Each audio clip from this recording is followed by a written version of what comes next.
we're live. All right. And Matt is here on the TV, and we've got good internet, so hopefully there won't be a break in the stream. Yeah, it was nice and strong for Cthulhu yesterday, so that was good. Last night. But yeah, that's good. So yeah, we finished the little prelude Peru 1921. So I was hoping to create a better image of Jackson Elias. But he ended up being kind of a scumbag. And that was how he was written, but you're supposed to be a little fond of that guy. And I think both of you guys were like, ugh, I've had it with him. Yeah. Well, it was his obsession with the gold is what messed me. Right. Blew it for me. Yep. But it'll pay off, I swear to you. Yeah, so we'll see how it goes. Yeah,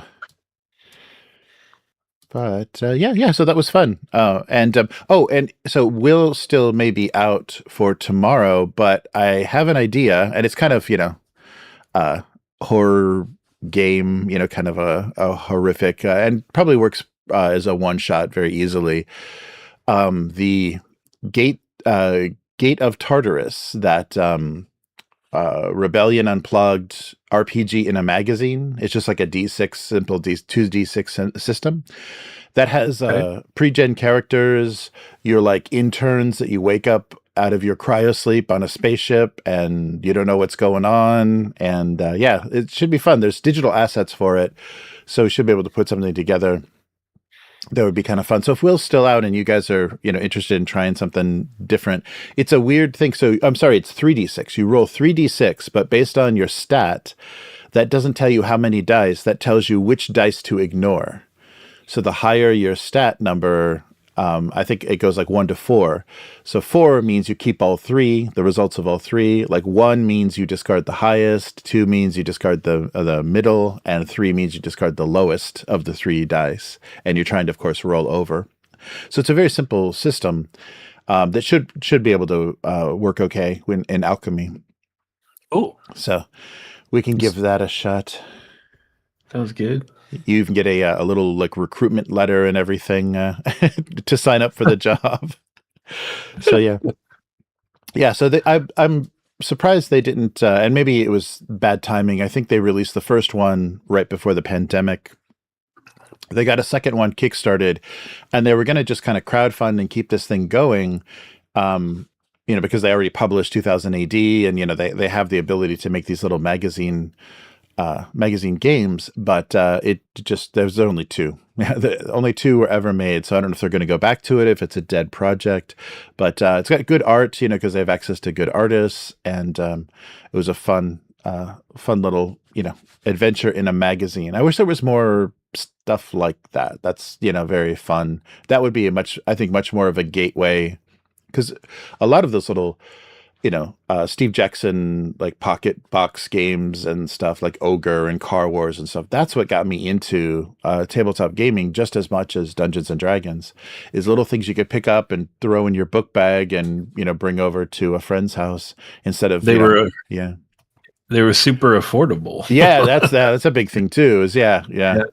It wasn't a huge investment, but yeah, those are great memories. And I think TSR even did a few of those, like little kind of fantasy adventure things, but I'm trying to think of what were the ones that they were in the clear clamshells, and there was a little slot for dice D6s at the top. The Steve Jackson ones? No, the Steve Jackson ones were those black clamshells. But there was another company, and I thought it was TSR, but maybe it wasn't, that did it was mostly like hex. It was hex games with cardboard tokens, but they did some sci-fi and fantasy stuff. And I think like Jeff D did a couple. Anything that had his artwork on it, I always picked up. Like I think Jeff D did some covers for the artwork. So that's I was a sucker for Jeff D. Yeah, definitely. Yeah, I'm following him on Patreon, and he is posting some some Greyhawk comics. So I think he's doing like, Ooh. they're dated. They're dated from a while ago, like in a kind of pandemic era, like 2019, 2020. But yeah, he's showing off some colored pages of some Greyhawk comics. So I'm curious. Oh, that's cool. Yeah, I'm curious what that is. Probably a long running project, and who knows how hard it is to get something, through modern modern TS or Wizards of the Coast D&D. The approval process must be wonderful. FD is the reason when I was a kid, I thought like bell bottoms were prevalent in the Middle Ages. Right. Yes. Those trousers did flare. Yeah, the superhero costumes and the boots and things, and it's like, wow. And it was all skin tight, like perfectly form fitting. Yep. Yeah, I love that stuff. That's good. Good stuff. He did a lot of top secret art too, which was cool. Nice. Yeah, that's good stuff. So I'll send you guys over the rules. I mean, the rules are really simple. It's super simple. But I'll send you the rules and the pre-gens, and if that looks interesting, we can try that tomorrow. Okay, yeah, for sure. Yeah, because I'm glad because they were keeping it as a magazine only. I don't even think there was a PDF, and then finally they decided, oh yeah, nobody's going to buy this from the store and have it shipped to them. So let's do digital assets. So they started adding a resource section for digital assets, and of course, they aren't continuing it. So that doesn't give me a lot of faith with their handling of Tunnels and Trolls either. Is they have a good idea and get some support on crowdfunding, and then just kind of, walk away from it. So we'll see. Yeah. They haven't updated their website for Tunnels and Trolls at all. Mm-hmm. Abyss did some snooping around on their Discord for me, and there wasn't really anything going on. It didn't sound like, so. Yeah, it doesn't sound like a priority. I wonder why they picked up the license. I mean, yeah. It was probably cheap. Yeah, that's true. Yeah, and maybe they Ken St. Andre was like, okay, I've still got monsters, so I could still develop for this and do my own setting here, and then Tunnels and Trolls, because maybe there was there's multiple people with royalties or ownership of Tunnels and Trolls over the years. So yeah, maybe that was the decision. But I just wish, especially during the the anniversary year, that they would have done more. But we've got more anniversaries are coming. We've got 40th and 50th anniversaries just keep happening. We're hitting that 50 years after the 1970s and 1980s. Yeah. So we're getting a lot of that. Yeah, what's Vampire on? When did they start? They're probably late 80s. Yeah, I think so. Yeah, because that's the talk of the kind of bringing White Wolf back and all that stuff. Because they're on their 5th edition as well. Yeah, so there's going to be a lot of 5Es now in the gaming world. So saying you play 5E is going to be very confusing. 91. Okay. Oh, okay. So yeah, they got a ways. Yeah, that's right. Yeah, they were the hotness of the 90s. All those sexy vampires. All right. Okay. So good to see everybody in the chat. Get started let me bring up the chat. There it is. Calarion, good to see you as always. All right. Yeah, and it was nice we had some people watching. Maybe it was the timing and the season. People were hungry for some Call of Cthulhu. But Peru got some attention. Maybe the secret is just to do things on Wednesdays. Huh? Yeah, right. Yeah, maybe we weren't competing with anything, because I think we the weekly competes with the schedule for Critical Role. Oh, so we could talk shit about the critters all day because they're not going to be here.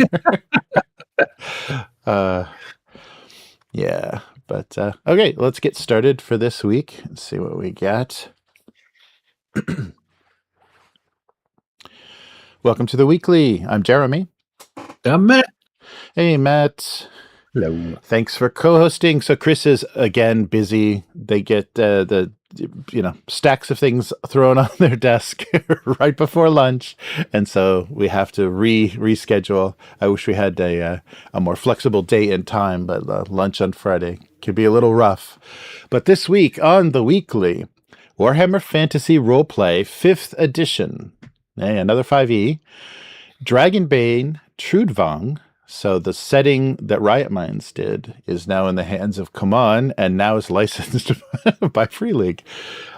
Pendragon 1st edition anniversary reprint, and Designers and Dragons Origins by Evil Hat. So more history. All right, so let's start out with Cubicle 7. I think this company has Matt very confused. Very confused.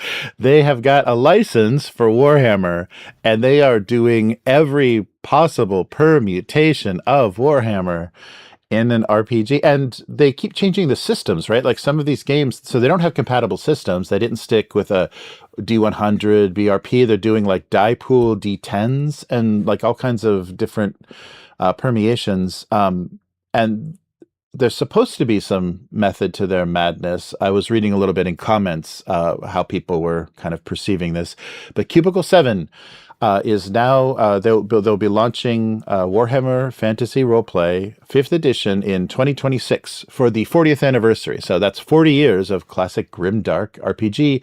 The creative head and design is Dominic McDowall. And he's quoted as saying, 5th edition is an evolution, not a revolution. And the big thing that they emphasize, too, because they have already printed a lot of stuff. I have a huge stack of Enemy Within hardcovers.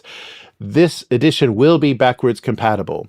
So they're going to keep the names of skills and things. They're just going to mechanically work a little differently. So they're not going to...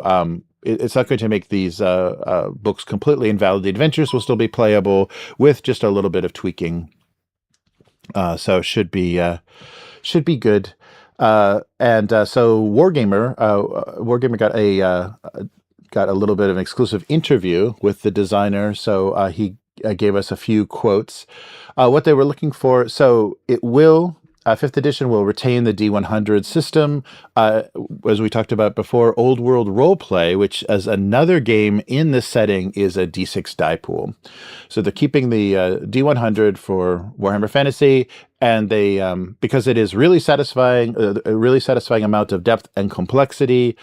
And they're saying that the time periods. So this I don't understand either.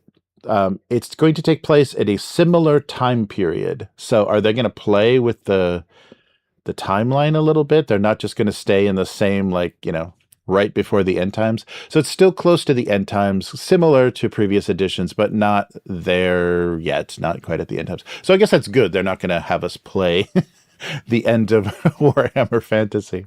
And then we have to burn our books and we'll be stuck with Age of Sigmar.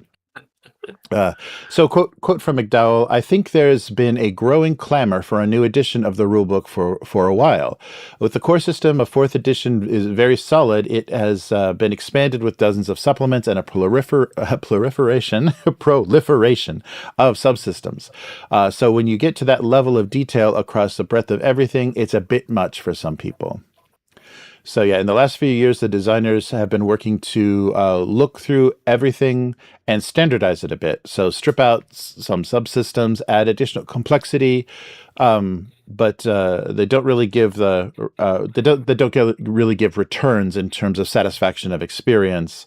So the changes will be brought to the Winds of Magic, for example, and having things like that built more into the core system. So yeah, emphasizes backwards compatible with 4th edition. And so things like the numeric ranges will stay the same. The names of skills and talents will be the same.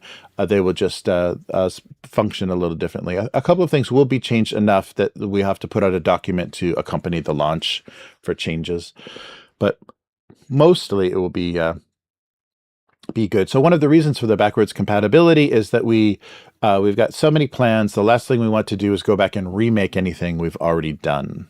So that's interesting. So what that means is for this release, they are going to be doing a mega campaign spanning multiple adventure supplements. So we're currently working on one. We can't say too much about it at the moment. We've just finished play testing part 1. So Wargamer said they have got a full interview with the designer they'll be releasing on their site soon. And so now Warhammer Fantasy Roleplay joins Dungeons and Dragons and Vampire the Masquerade as a 5e game. So that's not too confusing. What's that? Oh, go ahead. Yeah, and a little bit of something leaked a little bit. It seems like their campaign that they're writing is going to be the Dark Elf Black Ark on a collision course with Marienburg. So that's going to kind of be the setting. We're going to have dark elves crashing into the old world, and we'll see what that unleashes. That doesn't sound as compelling as Evil Within, but we'll see. But yeah. So that's interesting. And you were saying that you weren't really happy with 4th edition. You've played it, and I'm not a fan of the meta currencies. Yeah. So for people that haven't played it, but maybe are familiar with other versions of Warhammer, it has a meta currency problem because there are technically 5 meta currencies, right? Old school Warhammer, like 1st and 2nd edition, you had 1 meta currency. It was a fate point. And it's almost like it's barely a meta currency because you only spent your fate point when it was the absolute worst thing is about to happen. Right. Because you didn't get them really. You had to do something amazing to get them. So this one has fate, fortune, resolve, resilience, and then in combat you have another one called advantage. So that's 5. Wow. Fate, fortune, resolve, resilience are all used to like sort of mitigate problems or get an advantage somewhere in a skill roll or a resistance roll of some kind. Advantage is kind of like Modifius's momentum. In that when you win around a combat, you gain advantage, and it's tracked. It's different than momentum because you don't share it with other people. And you'd run into these weird situations where you're like just comparing. Not only are you having to make opposed rolls because that's how the combat worked, you're also comparing these stacks of advantage and having to math it out to see who has a bonus because they have more advantage. Right. It's a little tedious. I don't like it. I never liked it. I did run 4th edition for a while. Actually 2 times. Once I think we got through probably about 3 adventures. Once we did like 1 adventure and one guy was being a jerk, so we just stopped.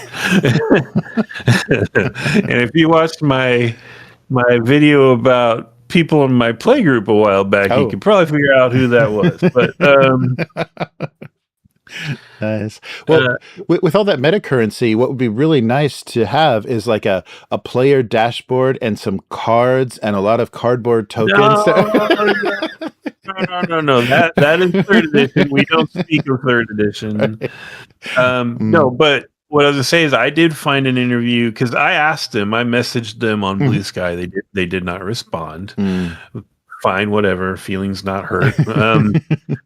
But I did end up finding a short interview where they explain what they are rolling up resolve and resilience into fate and fortune. So then they're dropping it from 5 meta currencies to 3. So that's progress. And they did say something very vague about streamlining combat. So maybe they're going to simplify their advantage system too. I don't know. Cool. How was magic in 4th edition? You say similar, See, okay, this is hard. I love Warhammer Fantasy Roleplay. I played a crap ton of 1st and 2nd edition back in the day. The one thing about Warhammer that I've never, ever liked is their whole color magic thing. I it just felt like something they thought up for the war game, and then just wedged it into the role playing game. It color magic to me does not. It doesn't put out the same vibe as our grim and perilous world of adventure that Warhammer is supposed to be. You know, right. Yeah, it really should be like dark magics with costs and consequences, and or magic based on your relation to your deities, because the deities are very active. So I've never liked the color magic. So I didn't like it in 4th either. Apparently they've put out because I haven't been buying up all the supplements. They put out this Winds of Magic supplement, which tweaked the rules for magic. And apparently it was really popular with the 4E players. Oh, cool. And so that's what, like you were saying, they're going to roll a lot of that into the core book. Yeah. So if that's an improvement, then, it's a win. So like this whole thing is, I'm actually positive about the idea that they're doing this newer edition that's cleaned up a little. It just confounds me that they did this announcement right after they put out a totally different Warhammer Fantasy game. Right. Yes. With a different system. In a different time period in the past relative to Warhammer Fantasy Roleplay. And it's a mixed messages. Like I don't understand the motivation to, they're sort of like flooding the zone. I don't get it. And you're talking about systems. I think if you count their fantasy products, their 40K products, including they have legacy 40K products that they say they're never going to put more material out for, like Rogue Trader. Right. But you can still buy it from them. So if you count all those, I think they have 4 different house systems for Warhammer games. Yeah, that's a lot. Yeah, I was reading, there were comments under the under this article that were talking about that. Some people were saying, does that mean this is coming out before the Old World game? Because that doesn't make, that is even more sabotage. But there was somebody that checked some resources and no, the release is actually going to be before. So Old World's coming out and then 5th edition. But their intent and kind of what Cubicle 7's thinking is, and with the different system, is that Old World will be more of a gateway into Warhammer Fantasy.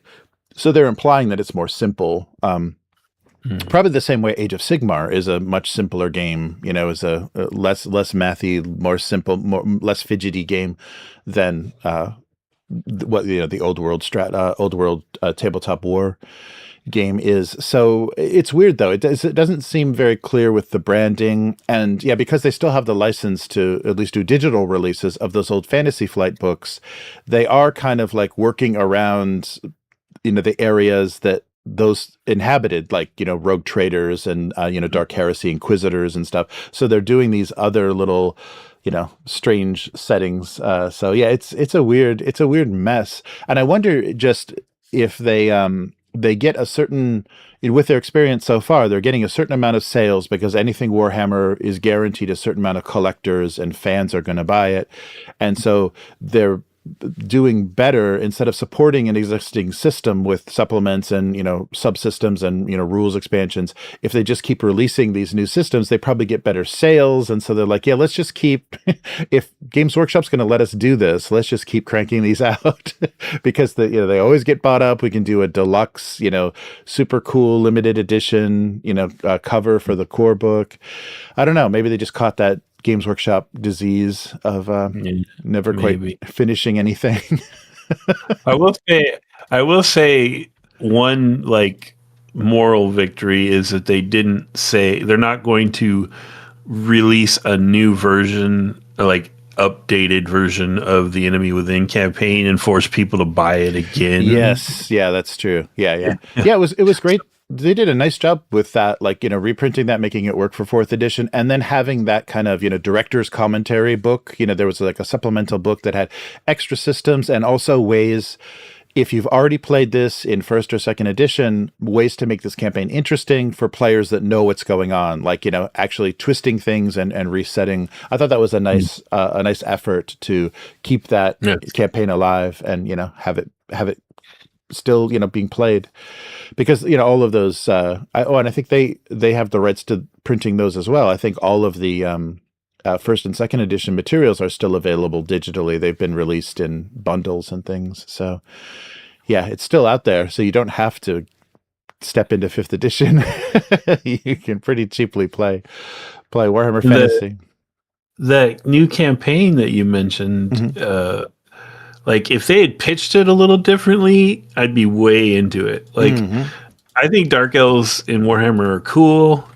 And there's a ton, because the enemy in campaign has so much like, intrigue and a little bit of politicking and stuff going on. Like the Dark Elves can do that too. Yeah. Like they're sneaky buggers.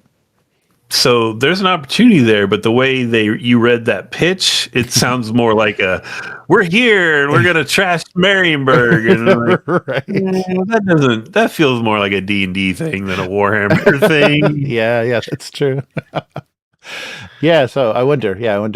I hope it does well. I hope I'm not a huge fan of the Cubicle 7 art. It's gotten a little bit better, with some of the. I like it better for their kind of 40K Inquisitor setting, kind of Hive World setting stuff, the darker stuff. But for Warhammer Fantasy, there's some, it doesn't. People aren't caked in mud, and it's not always raining. It's a little bit brighter than I thought it would be for some of that artwork. It's a little safer than old Warhammer art. Like they didn't hire any artists that are taking chances. Like there's no giant John Blanches or Ian Millers or anything going on in there. Right. It's pretty uniform. Like I would put it a step above D&D or like Daggerheart art. Like it still feels like a more realistic world that I'm looking at. It doesn't look quite as, I don't know, kiddie as a lot of the modern D&D, and like Daggerheart just ran with that idea art. Right. But it's still pretty safe. Like they're holding back. It seems like. Yeah, and I think that might be a thing with things released from the UK in general. There's a lot of safe routes being taken, which is funny because Warhammer is a very Warhammer is a very unsafe IP, but they're sanitizing it as much as possible, which is an odd combination. The timing of all those things is very funny. But something that had me very excited to see, because I thought this was the end. I was hoping this was going to happen, and I think even the original creators of this setting were surprised that this happened. So a legend returns. So both you and I have dumped a lot of money into Trudvang.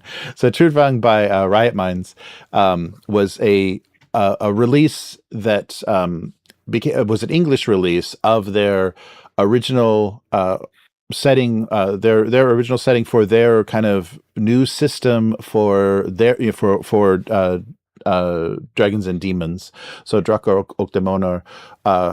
They was said that they were going to re-release it. They did like an anniversary or kind of a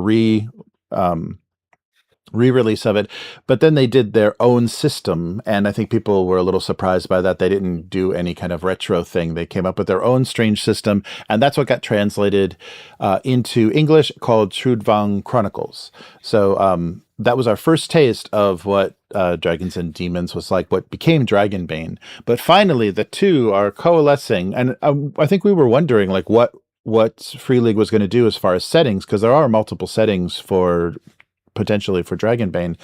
Are they going to be releasing those, or are they going to just keep moving forward with kind of original stuff? But they have announced Dragonbane Trudvang. So the deep forests and endless mysteries of Trudvang, shadowed woods, fathomless myths, dreadful beasts, unsung heroes, and wrathful gods are included in this. So the setting is very much Nordic and a little bit of Celtic mythology. And of course, beautifully illustrated. There's a ton of gorgeous Paul Paul Bonner. Bonner. Yeah, yes. Yeah.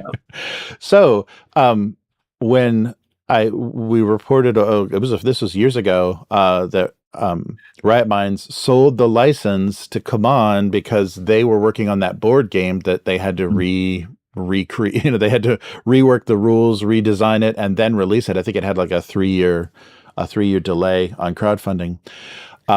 And then their financial trouble, we later found out, had me very worried about the fate of this. But luckily, Free League stepped in to license this. So we're going to get another Kickstarter. So be prepared. Next year is going to be full of a lot of crowdfunding. So Some big one. Yeah. Early 2026, they're going to produce 4 masterfully illustrated hardback books, both in Swedish and English. So we're going to get a world book, which is a deep dive into the history, people, and regions of Trudvang, a book of heroes, which is the new profession skills, heroic abilities, and magic. And they have their magic system's a little bit different. They have vintners, weavers, and dimwalkers. So very, very Scandinavian as opposed to like more Vancian or even color magic. And then Yorgi's bestiary, the classic monsters from the setting, and all kind of taken from Nordic myth. And then The Black Sun, a legendary 4-part epic campaign in Trudvang, revised and published in English for the first time. So yeah, they didn't ever get to this campaign when it was in Riot Minds' hands. But they are emphasizing, though, this is a setting. So you are going to need either the core box or the core rule booklet for Dragonbane to play it, because it is going to be that system. So the original setting was produced by Theodore Bergqvist and Magnus Malmberg of Riot Minds. A campaign for the World Swedish edition for Drakar Åtta was out in the early 2000s with its original system.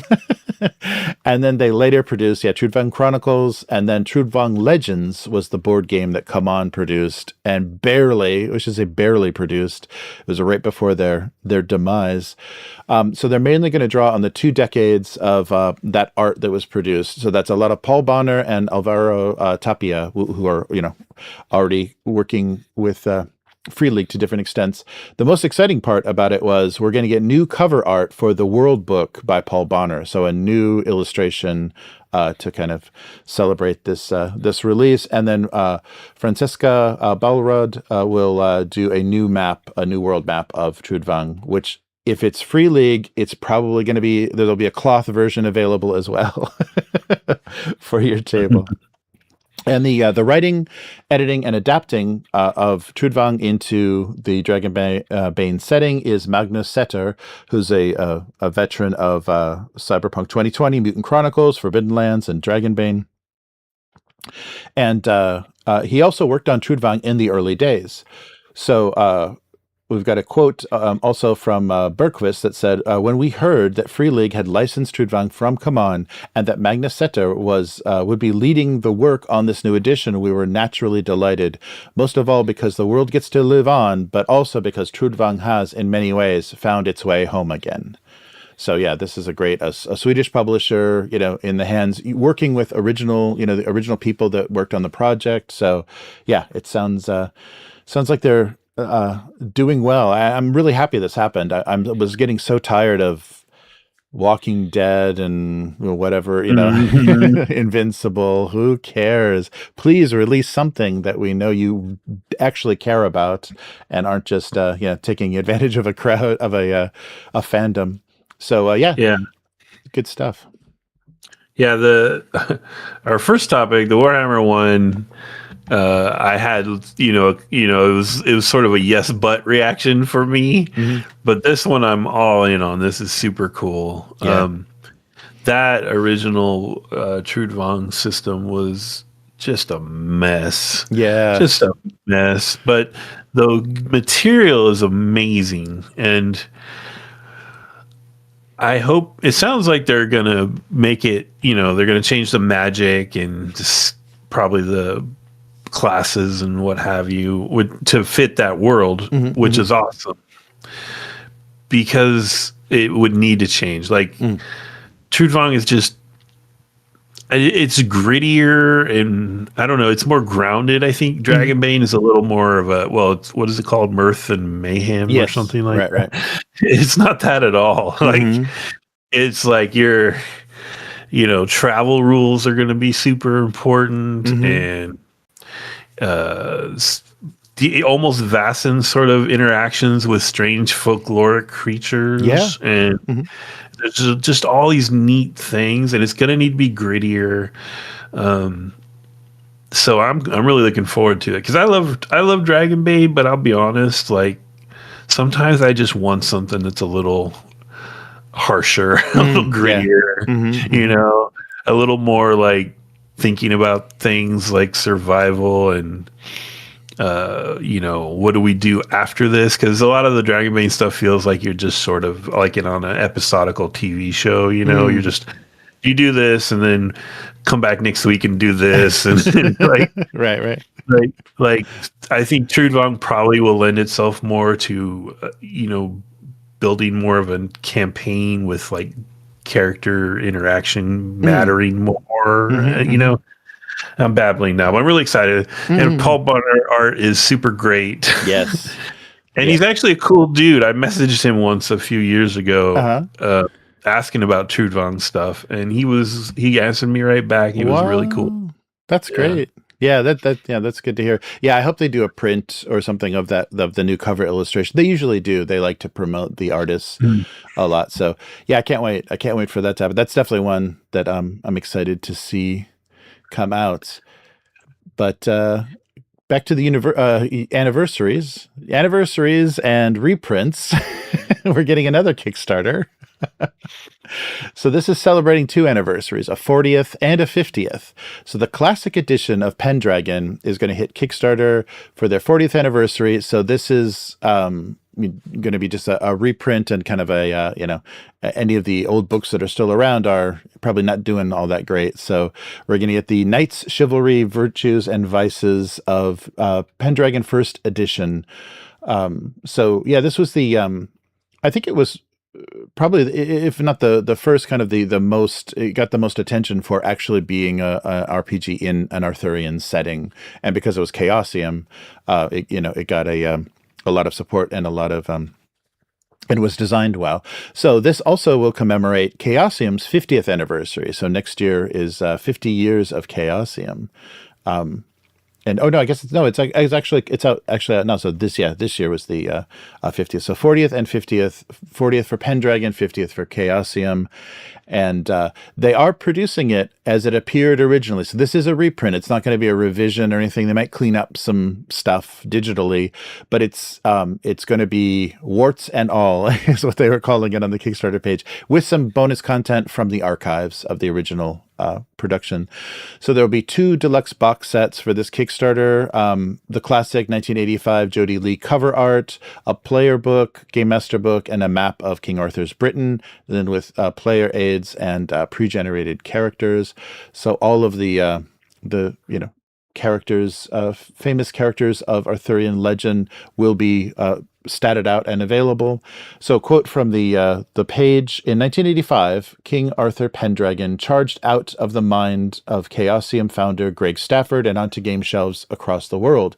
In a time of dungeon crawls, leveling up, and sliding figures across a map, Pendragon stood apart from its fellow role-playing games. Not only did it bring the legends of King Arthur and the Knights of the Round Table to life, but it also explored personality, roleplay, and character development in a way previously unseen in the RPG world.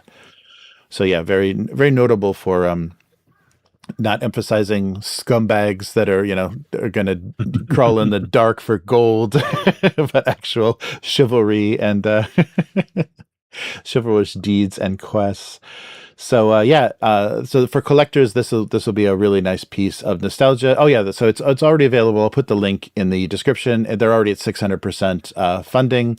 So yeah, so wow, this year was 2025 was Pendragon and Chaosium's 40 and 50th. That's right, because Chaosium was talking kind of all this year about 50th anniversary stuff, and they did some things I think on the website, but no big production. I think there was a 50th logo on some things, but yeah, does this have you interested at all? going back to a warts and all first edition? I mean, I was just trying to think of what edition it might have been. Mm-hmm. I had a Pendragon box set in high school, which had to have been like first or second edition. Mm-hmm. Mm-hmm. I don't remember the warts, but back then you wouldn't have known they were warts. So. Right. Didn't get to play it much. It's a very high concept game, and when you're young, when you're like a high school kid, like I don't think you really take advantage of that stuff properly. Right. I would love to play like the new one. What is it, like 6th edition? I think that'd be fun for us to play online. I think even if it was just like a one shot or something. But I don't know if I would want to invest in this reprint because I don't know. It doesn't hold the same. Maybe depends on how much it costs, I guess. Yeah. But it doesn't hold the same like sort of mystery and magical sentimentality for me that like some really old D&D or Tunnels and Trolls type stuff does. Right. Or even some FGU stuff. But yeah, I'd like to play the new one. That would be my priority. This is cool. This is my cool, but I would love to play the new one. Yeah, they did a nice job when they released their kind of anniversary edition of Call of Cthulhu, like the kind of celebration of that box set that they crowdfunded, and they reproduced all of the booklets and everything, all of the handouts and everything from the from all those years ago. So it was really cool to that was a fun kind of collector's product. I don't have the same experience with Pendragon. I never owned it, and nobody was trying to bring it to the table. But Call of Cthulhu had a little bit more nostalgia. But they do that reproduction was nice, and it can only help the value if you have the original books and the original boxes. It'll only help the value of those because now the market will be flooded with the reprint, and that will be a rarer thing. But first edition Chaosium keeps celebrating their accomplishments. But they did a good job. They did a good job with Call of Cthulhu, so I can imagine this might be nice as well. And speaking of historical things, this surprised me. This kind of came out of nowhere, and I was like, wait, Evil Hat, really? I didn't know Evil Hat was associated with this. Designers and Dragons. This is Designers and Dragons Origins. So different from the previous series that was produced that kind of spanned multiple companies, multiple game systems over the decades. This is focusing primarily on Dungeons and Dragons. So Evil Hat is producing what looks to be a very gorgeous slipcover box set of hardcover books that are going to be 4 volumes. 4 volumes that will cover TSR from Original Dungeons & Dragons, Advanced, 1E, and Basic. So all of the 400 some products that were produced for those systems are going to be covered. And this is all, of course, the continuing the branding and the name. This is Shannon Appelklein doing this history. And the only difficulty with this and the kind of limitations that they're facing is this release, the actual offset print, beautiful boxed set is going to only be available in North America. I think, US and Puerto Rico, basically. Because it's just not going to be feasible to ship it around the world, and they know there's a lot of foreign interest. So what they are doing, they're producing PDFs, of course, but they're also producing a print-on-demand version that you can get through drive-through, I believe. So you'll get a ticket or an at-cost code to purchase. So basically you're just paying for the production of it and then the shipping of it from drive-through, and they can mitigate the shipping costs a little bit more, but you're not getting an offset print. This is going to be an on-demand, kind of inkjet print. Nicer than that, but an inkjet print of these books, and it'll be bound and it won't have a slipcase. So a massive 4 volumes. The first volume is the original D&D and Advanced D&D First Edition, so 1971 to 1983. Second is Advanced D&D First Edition, 1983 to 1988. Volume 3 is Holmes D&D, Basic Expert D&D, and Beckme D&D, so 1977 to 1987. And then finally, Volume 4 is Beckme D&D, Black Box D&D, and Mystera, so 87 to 95. So yeah, they're going to break it up. And so why isn't this a product coming out from Wizards of the Coast?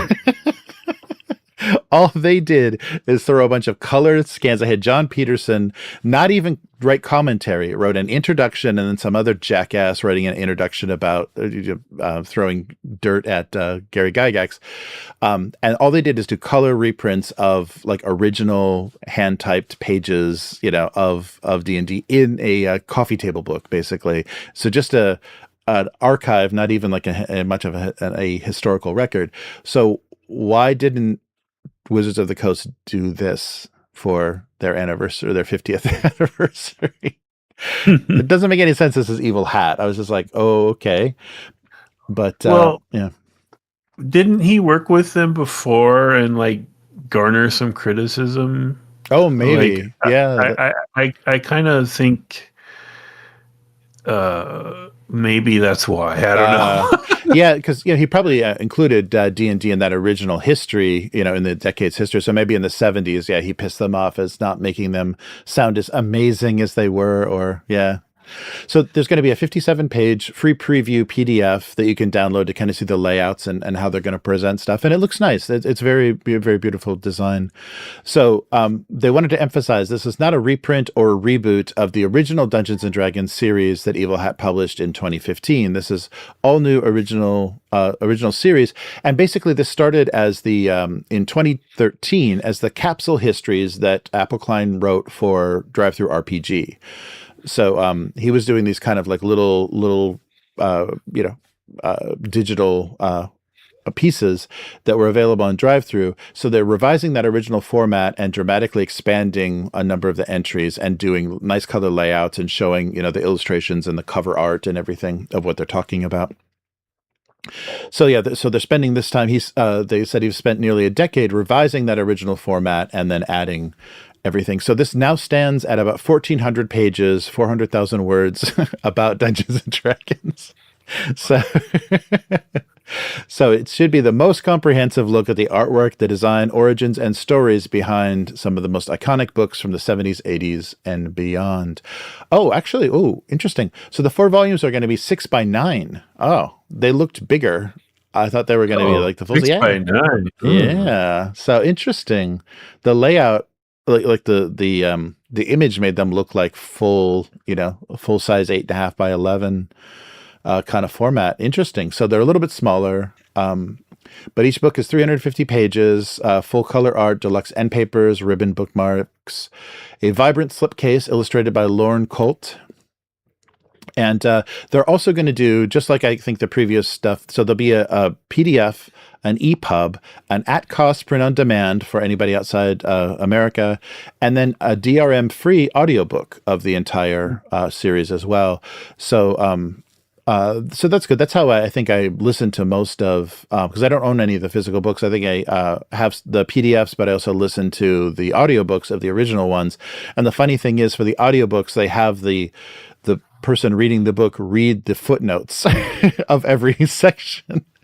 So there's there are all the annotations and everything. It's just like, okay. And they just read this endless. So it's like you get 10 minutes of, Polyhedron magazine and, all these sightings of articles from Dragon magazine and whatever. It's a little odd that they wouldn't cut that for the audiobook. So there'll be a physical set, a box set, an all-in set that'll give you everything.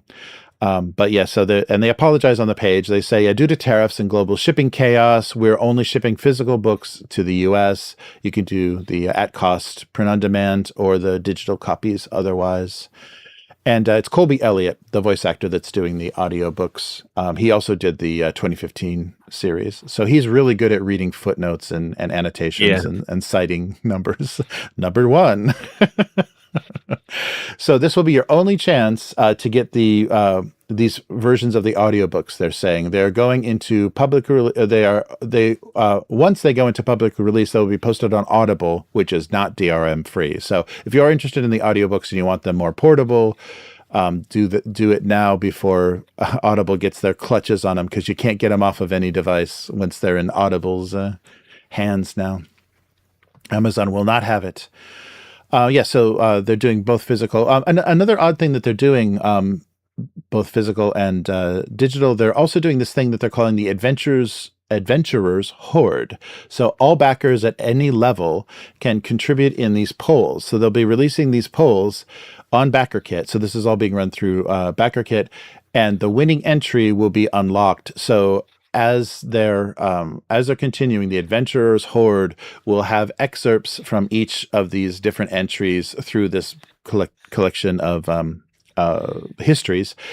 So unlocked right now is the D&D Supplement 1, Greyhawk, the Monster Manual, the Rogues Gallery, C2, the Ghosts of Inverness, Fiendfolio, WG6, the Isle of the Ape, N5, Under Ilfarn, FRC2, Curse of the Azure Bonds, B3, Palace of the Silver Princess, the orange cover, of course, M1, Blizzard Pass, DA1, Adventures in Blackmoor, and DA4, the Duchy of 10. So they will be releasing polls throughout this whole campaign and give you more and more access to this, to digital versions of this, so you can see. So this is going to be an exclusive backers PDF that they're going to call the Hoard, and basically just be this is like things that are done. They're going to ask you, which one do you want to see now, and you can see it early before the books are actually shipped, which I believe is sometime next year. So they're estimating the shipping costs in the US to only be $15 to $20. And that makes sense, because I couldn't understand how they could do that with the big box of books. But if they're the little 6x9, yeah, that can happen. They'll charge it after the campaign, and their fulfillment estimation is July 2026. So I think that's what the Adventurer's Hoard is give you a chance to read stuff before next summer.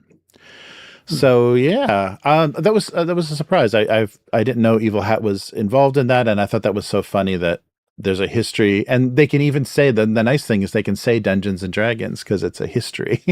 It's not a competing product. Yeah.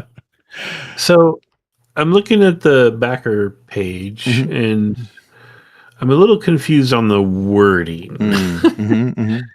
Okay, so for instance, the $200 level says box set plus PDF plus print on demand plus EPUB.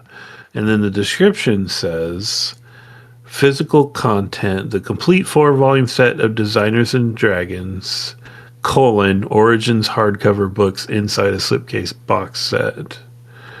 But then there's also this thing about you will receive a print on demand an at cost copy with Drive-Thru RPG. Why both? Are those two separate things? Yeah, I think the all in, they're giving you every option, which is a little odd. Yeah, because they're taking a little bit of a loss in revenue from those at cost codes, but yeah, I'm not sure what that is, and I think that might be a way for people to go in on it, because I was reading in some of the comments, people were saying, I just want one book. How can I just get one book? They say, sorry, no, this is 4 books. It's in a slipcase. We're not going to send you an offset print copy of one book.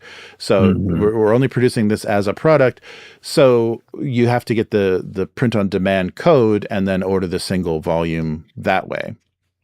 So maybe that's for people that are going to all go in on it. Somebody wants the audiobook, someone wants a physical copy, and somebody wants only volume 1 or volume 4 or whatever. But they didn't make it. Yeah, they didn't make it make a lot of sense. And they do have a pledge level. It's like kind of design your own bundle, but they have specifically said the slipcase. That's digital. Yeah. The slipcase is the slipcase. There's nothing. Yeah, there's nothing physical. We're not separating any of the physical stuff. Yeah. Yeah. Yeah. I would. Man, because the big one is $250. Yeah. Which is the box set, PDF, print on demand, EPUB, and audio books, which is cool. Mm-hmm. But what if I just want those nice books in the slipcase, you know? Yeah, Like, yeah, you can't. Yeah, that's right. You can't only get that too. You have to add something. Yeah, and maybe those codes and stuff. Maybe that's just value added that they think they can justify a higher price point. Because for that small set, I mean, those are tiny books, and they're 350 pages. They're probably not going to open very flat. They're not going to be that comfortable to read. Larger books, would be a little bit more comfortable to read. These will be portable, but when were you going to, what do you do that for? So it's an odd decision, and it's probably an economic one. It's just like, no, it'll cost us this much less, to produce them at this size. But it's a shame too, if they're reprinting the artwork, maybe they just don't have the gorgeous high resolution illustrations. So a smaller format also helps the art look better, because I want to see the full page, full pages of the original cover art for everything. Yeah. Oh, that would be so cool. They have a little. Did you see the image they put on there where it's every cover in a collage? Oh yeah. Super cool. I would love that as a poster. right. Yeah, that's and the layout. Mm-hmm. The book layout is awesome. Mm-hmm. I don't know if you've noticed this, but it's just the old AD&D second edition like style. Mm-hmm. That's kind of cool. yeah, that's very cool. Yeah, so it's a nice effort. It's strange that a third party kind of indie publisher has to do this because the people that own the IP, that own the thing, just can't get their shit together. Yeah, it's very funny. Yeah, because what they did, the books that were released for the 50th were such a joke, and I can't believe they even bothered to produce anything. But this looks really fun. But the audiobook will read that page of related books. You are going to get that book list read to you with the years and the publishing data and everything. It's funny. But so this was an interesting product that stood out. The other thing that I saw that was kind of Dungeons and Dragons related was they're going to re-release the the board game, the worker placement D&D board game that is kind of like baby's first year. Waterdeep. Yeah, the bosses of Waterdeep. What is it? Shadows, something of Waterdeep. But yeah, so they're handing that over to Renegade. So Renegade, I think, is handling a lot of their IPs, for board games and non D&D RPG kind of productions, Hasbro IPs and stuff. Yeah, so Renegade is going to re-release the Waterdeep board game, because I guess it's been out of print for a while. I didn't even know. I think I played the digital version of that, but I've never seen that at a table before. Yeah, it's Lords of Waterdeep. Lords of Waterdeep. There we go. Yeah, I only got to play it like one time, and it was because no one in my regular gaming group owns it. Mm-hmm. And it is just sort of a pretty standard Euro, but it was all right. Mm-hmm. Yeah, it's funny they're bringing it back. Who knows if they're going to give that setting much attention? Who even knows what the state of D&D is? It's very funny.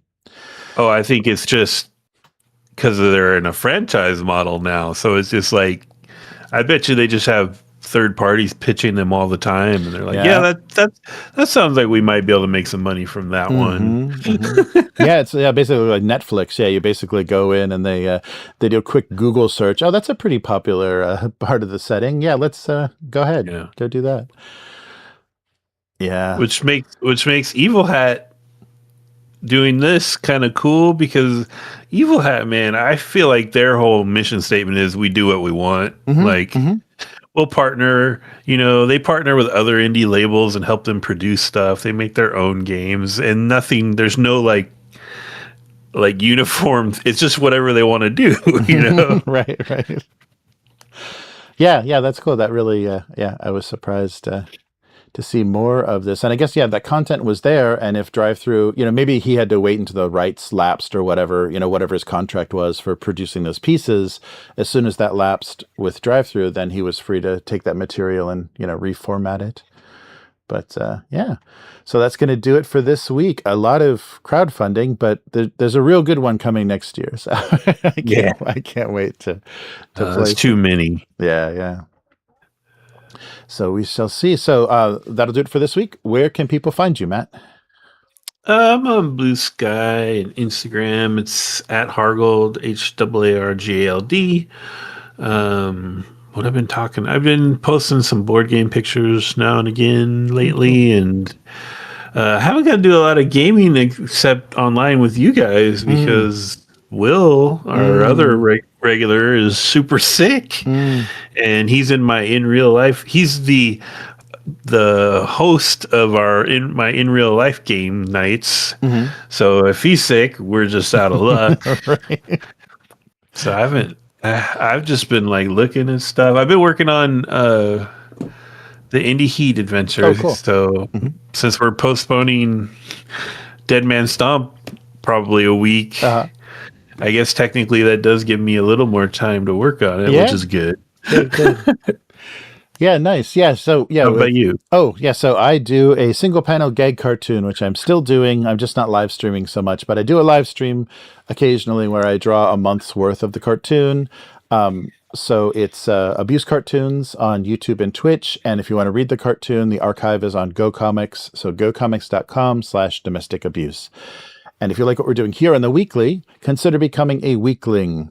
So that'll let us know what you want to see more of on this weekly kind of topic and news roundup, and yeah, just let you communicate with the channel and also support us. So you can do that at patreon.com/upturntable. Alternatively, you can become a YouTube member. So a lot of the same content is available on YouTube minus the RSS feed. So the RSS feed for the audio for this live stream and other audio versions of our actual plays, lore videos, audiobooks, all of that is available on Patreon RSS. But the video versions of those things are in the member section of YouTube. So click that join button below, and please subscribe if you like what we're doing and want to be notified when we go live every week. So that is going to do it for this week. Upturn Table on all social media, and upturntable.com is where everything gets posted. So thanks for joining us, and we'll be back again soon. Hey. Goodbye.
All right. So I think we covered all the Kickstarters. We can cover. I guess some of it's backer kit and stuff now. You can see Evil Hat definitely is not going to give up that extra percent, of their funding to Kickstarter. So yeah, they're running everything through backer kit. And we didn't even talk about the two that are on my mind right now. Oh yeah. What are those? The Don't Starve board game. Ah, yeah. Which, oh man, I really want to back it, but I just should not be spending money right now. And then, but the one I'm pretty sure I'm going to break and back is the reprint of Shogun / Samurai Swords / Ikusa board game. Yeah, that nice. That game has such a special. I bought that game when I was like 16, I think. Oh wow. Yeah, like because it was Milton Bradley. They had their Gamemaster series of board games, the giant boxes. Well, back then they were giant. People top them all the time now. But so like the first one I bought was Fortress America, which was basically Red Dawn, the war game, which was just perfect for a 16-year-old in the late 80s. But and then I bought Shogun, which has changed hands many times and names for legal reasons. But they also Axis and Allies was part of that Milton Bradley Gamemaster series, right? Yeah, I think I had Broadsides and Boarding Parties. I think I'm not sure if that was part of that same series, but that was a huge scale. Yeah. Broadside and Border Party. There was a Ancient Rome one. I can't remember what that one was called now. That was the one that had like broken rules. Like it didn't really work. Like it was like all you had to do was build a catapult and you were going to probably win or something. Yeah. But like Axis and Allies is probably one of the most critically acclaimed board games of all time. Shogun is awesome. More people should play it. It's a really cool game. Like it's really neat because it has sort of a risk thing where have you ever played it? No. So you're playing on a giant map of Japan, right? And it's all separated out into the traditional, feudal Japanese provinces. And you scatter out your troops kind of risk style. So it starts out a little randomish, right? And you have like on the board troops, and then you can build 3 grand armies, and each grand army is led by a daimyo. And they have special markers that move around the board, and then you have a separate card just to put the units for those grand armies on, you know? And then you can like hire Ronin for sneak attacks, so like there's a part where everyone bids on Ronin, and then you take them and you put them on a hidden card to show what province they're going to attack. You can hire a ninja to like assassinate rival daimyo, and like it's like Risk, but with a couple extra levels of goodness. Nice. Yeah. Yeah, it was fun. It was a lot of fun. And you drew initiative. Oh, the best part for the initiative. It comes with, because it's up to 5 players, I believe. It comes with 5 black plastic katanas, little like I don't know what is like 8 inches long or something, and they each have like a star on it, or 1 star, a 2 star, 1 to 5 basically. And you just put them in your hand. Somebody puts them in their hand like you're drawing straws, and you hold them out, and everybody pulls out their katana, and that's the order you're going to go in that turn. Nice. And then they had little sword holders, and you got to put the katana in a little sword holder in front of you. It was dumb but awesome. Yeah, that's great. So are they going to do all that stuff for this re-release? Oh, nice. Yeah, and it's all. This is the part that I'm kind of. I was trying to decide, do I like that they're doing this or not? But it's completely all the same molds. Oh, wow. Everything.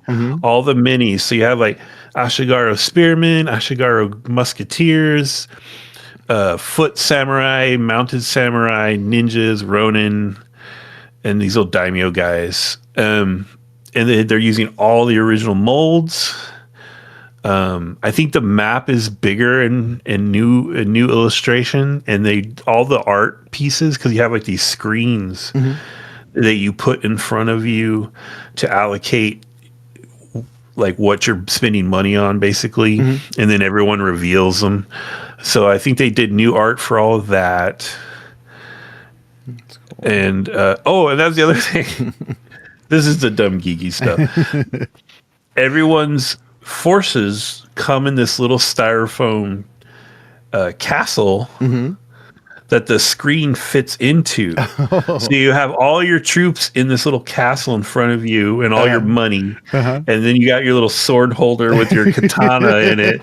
And then you just slot the little screen in and spend your money, and then you reveal it. And it's just those little silly touches, that get me geeking out. Nice. But it looks fun. It looks cool. Yeah. Well, that's great. And it's nice that they're not trying to, revise it or change it so much that it's, not the same game. That's very cool. And the system was really tight, so they wouldn't even need to mess with the system at all. Good. Oh, that's cool. And is that Restoration Games, or who's doing that? Oh, sorry. Hold on a second. I'll be right back. Vamp a little. Vamp a little? Okay. I'll go get the link for that awesome Kickstarter. How about that? Yeah, let me know in the chat if you've played any of the old Milton Bradley Gamemaster board games, because they are amazing, in my opinion. They are like to board games what old school D&D is in terms of my sentimentality.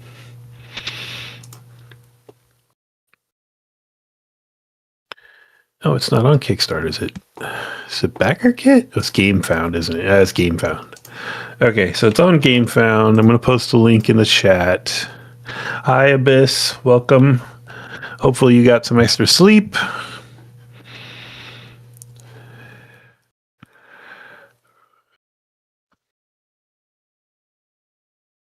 It's Abyss call. Oh yeah, Abyss, you can jump in the Discord. Anybody can, actually, if you want, and I'll tell Jeremy to check it when he gets back from paying tariffs at the front door or whatever he's doing.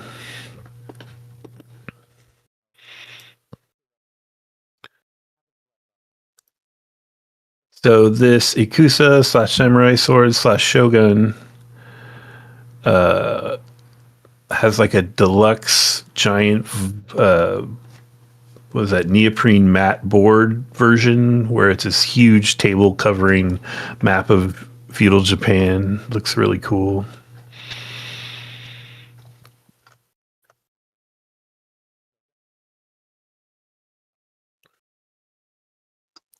What do you talk about? I don't know, whatever's on your mind.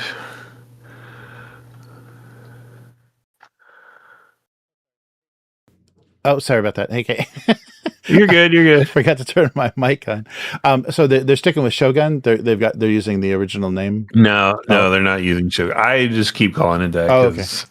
They're calling it Ikusa Samurai Swords 40th Anniversary Edition. Oh wow. Okay. Yeah, and I put a link in the chat. Oh, thanks.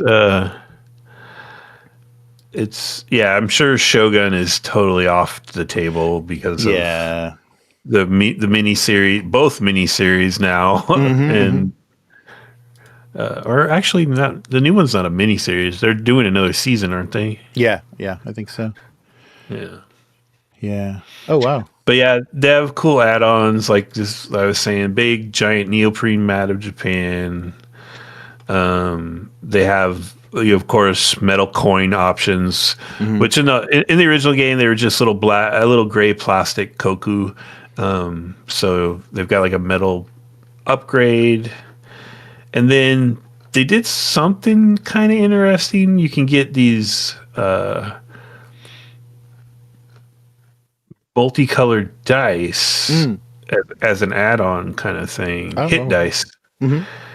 And that was the thing with most of those Gamemaster series games was you usually were comparing the kind of troop to the kind of troop it was attacking, to find like a hit number or something. And I believe in Shogun, it was actually die sizes. So it was like, I want to say it was maybe sixes, 8s, and 10s.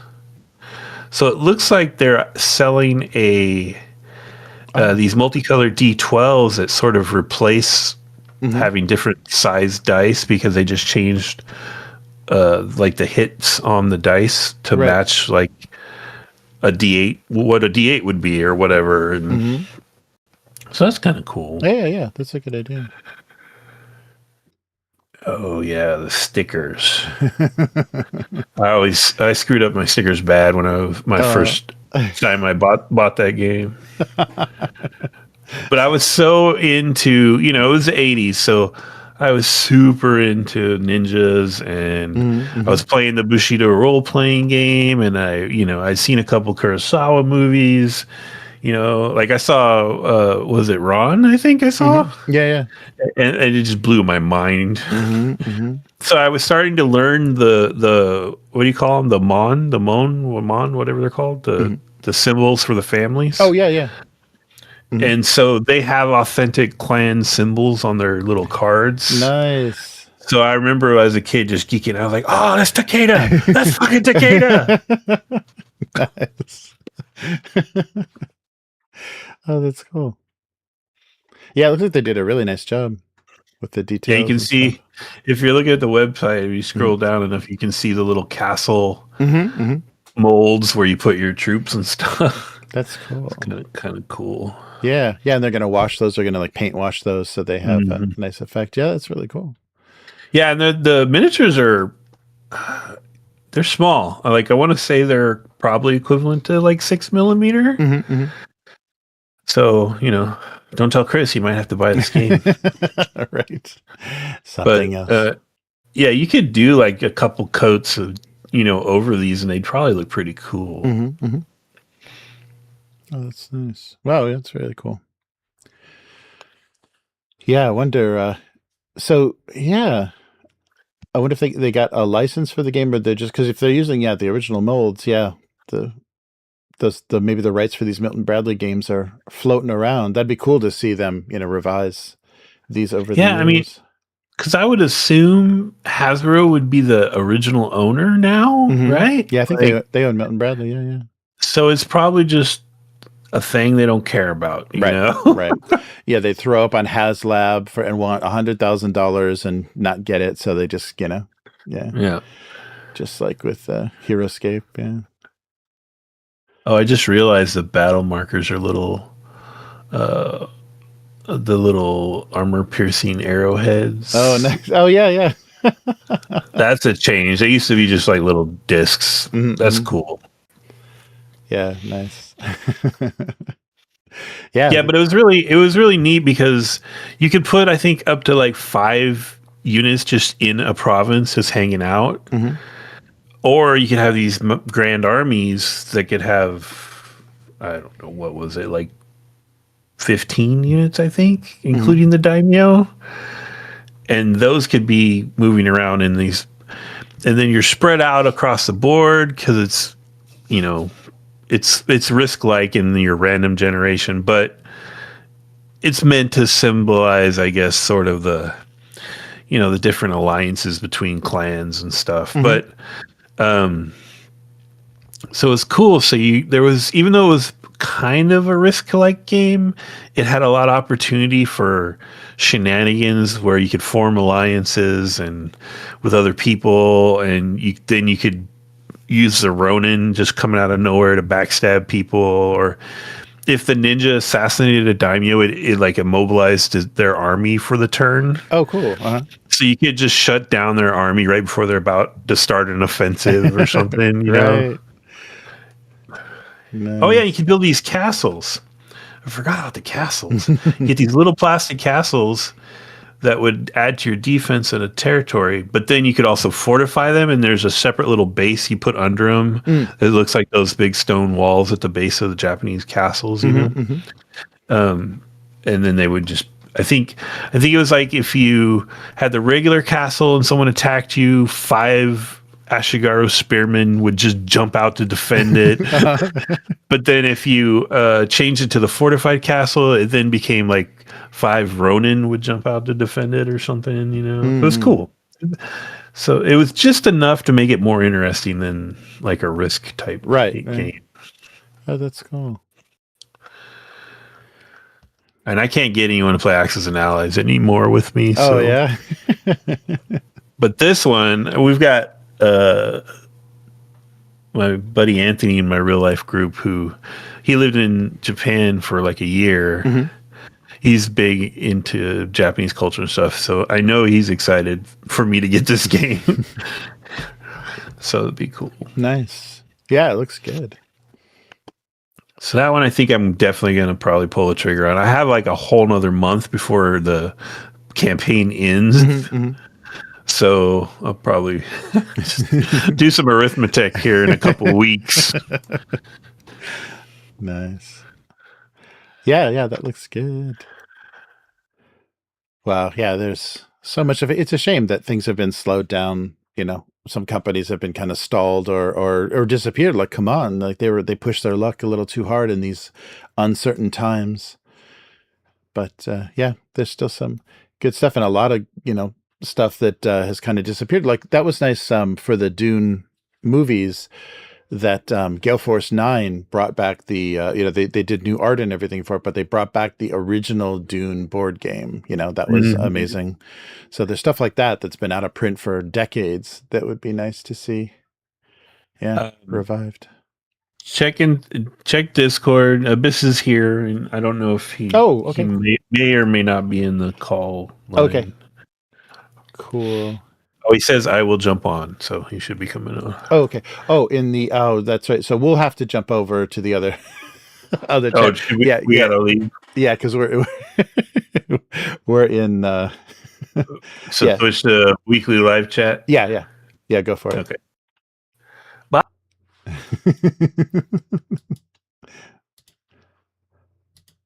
Confirm. Uh-oh. Where did Matt go? I'm here. There we go. But it's not what? Why is it not turning? It's not turning on my camera. Uh-oh.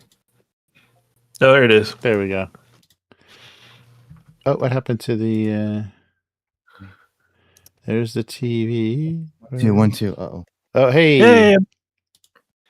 Moment. Arturo's here. Hey, Arturo, how's it going?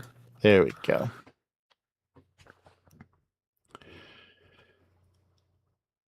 Cool. You have no knowledge of BattleTech or this cool-looking board game? Well, you can fly to Japan and learn BattleTech from Miguel. Yeah. Or you can fly to California and learn how to play Shogun with me.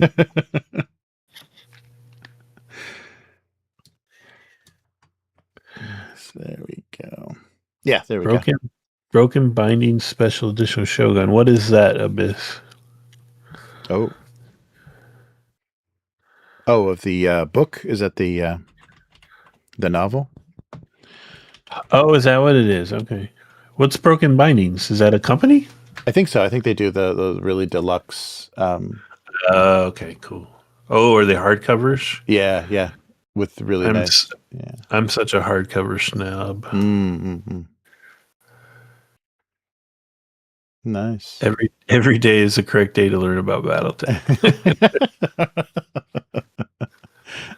Oh, spooky sounds. Ooh. Oh, there he is. Hey. Yes. Hello. Hello. I had a malfunctioning headset. Well, not headset. I don't buy headsets. Headphones.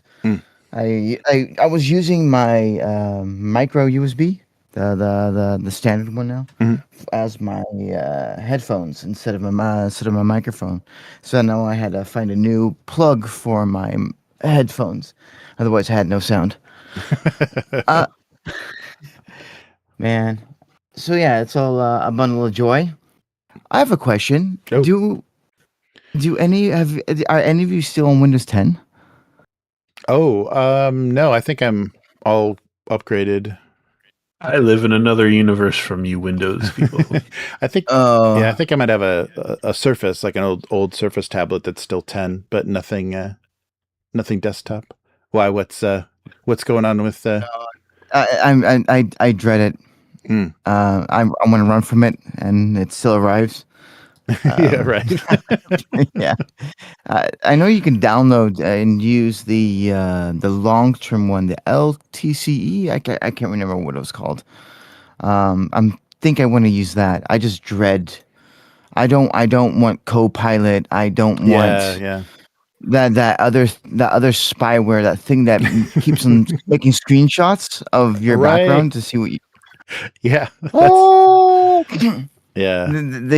they say that it's gonna stay on user end, but eventually that's gonna go to the cloud, Mhm, and eventually that cloud's gonna get hacked, and a lot of sensitive stuff is gonna get leaked. Nothing is sacred. Nothing can be kept from being accessed. Eventually, it happens on an almost daily basis now.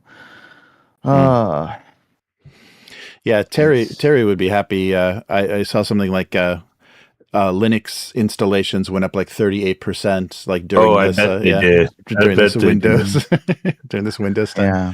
People are but abandoning. yeah, they don't have any and Dutch we say concurrentie, maar they don't have they have like pure monopoly. Hmm.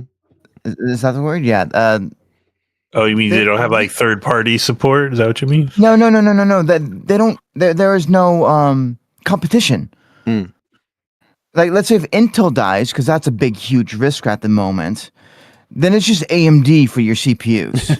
Or if if AMD decides to just to quit with the GPUs, then it's just Nvidia all the way down. And Nvidia has completely abandoned their GPU fucking. Sorry for the bad words.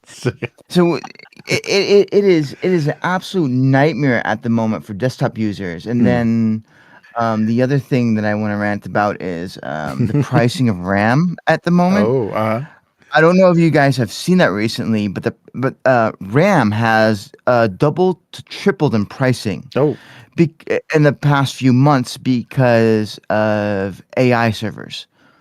They have made a deal with Samsung and all those other dudes, because they need about 900 chiplets produced like a day or a week. I have a 900K a week or a day, a month. I have no idea.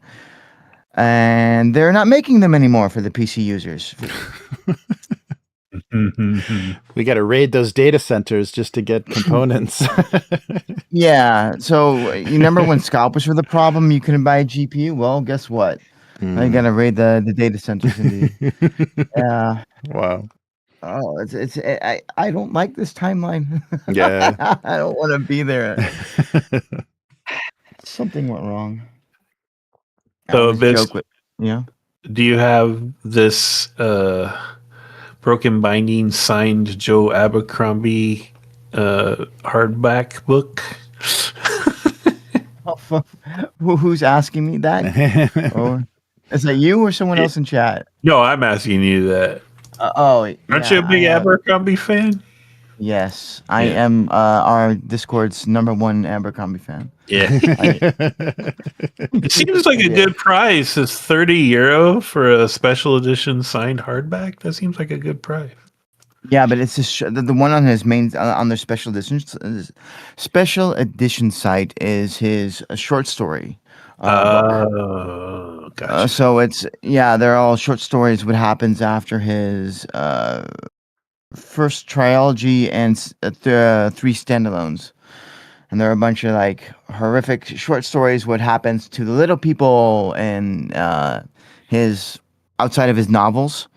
So you read about like they're not, because none of his characters are heroes, right?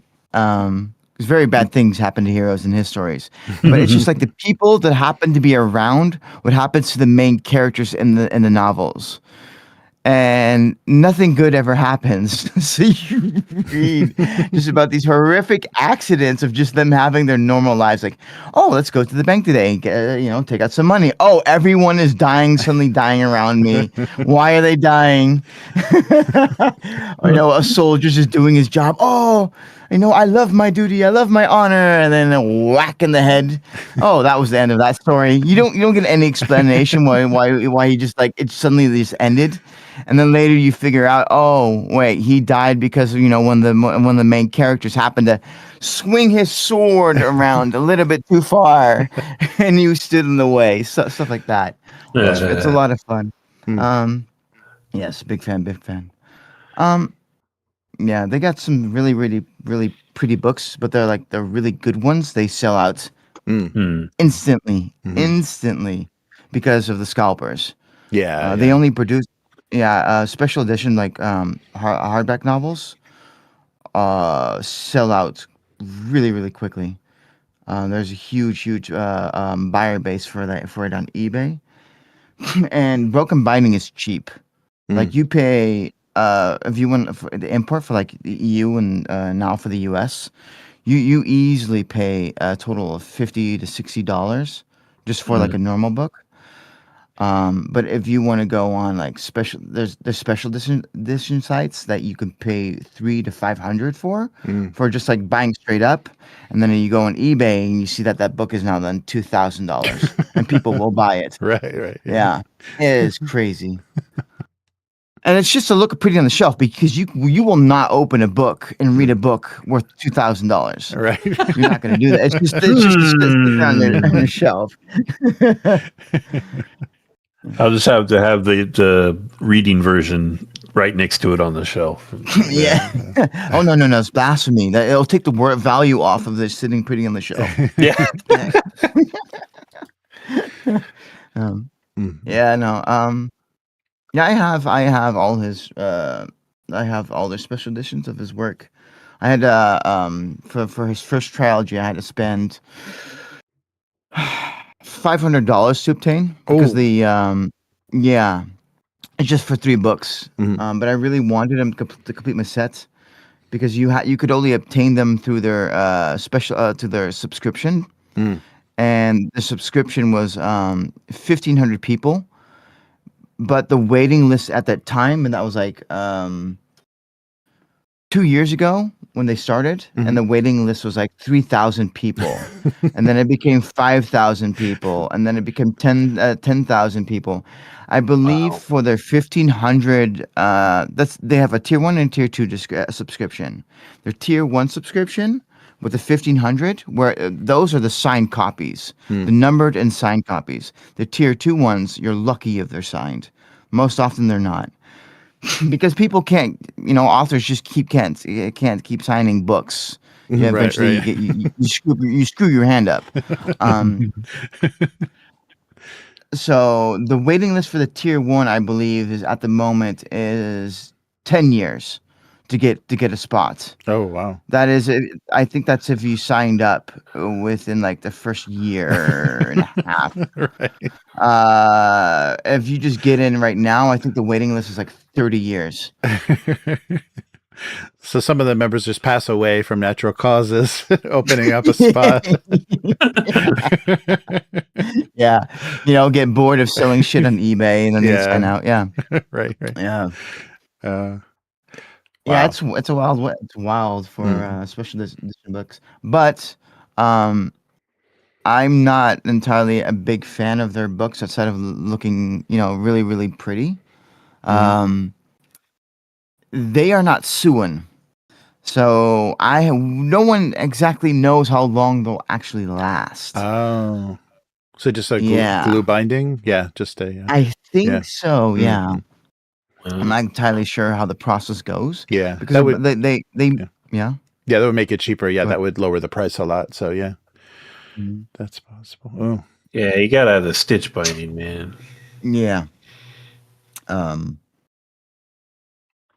man, yeah. The books are so pretty now. They are absolutely beautiful because the sprayed edges and stuff. Oh yeah. That's now become popular for normal books. This year. So you can find them in stores now too with sprayed edges with like little fancy artwork and stuff. That's cool. Yeah, so eventually the hardback covers will also just be one single artwork, and in the inside it'll become like paid artwork too, artwork, Mhm. because they look really really good. I just don't think that they're worth the value. Not really. Mm. You have to love the books themselves, otherwise it's just not going to be worth it. I regret having this special edition because once you have a set, Mhm. but you know that there's going to be that there are other books in the sets, then you have to have them. Like Right. Migo knows Malazan. I own the Malazan set that they released, but those Malazan sets, I think there are a total of 10 books, and they just released their 4 to 6 book. I paid. Oh boy, I paid a lot of money for those special editions, and I really wish I didn't buy the first set now, Mhm. because now I have to keep buying until they release the last one. I think it was Right. 170. Yeah, it was 175 euros for 3 books total. Mm. And it's a lot. It's just too much money.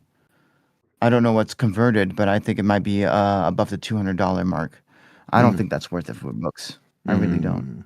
It's a But then lot. I look, yeah, it is. But then I look at my shelf and I see board games worth 200-300 euros. You know, Yeah. I think,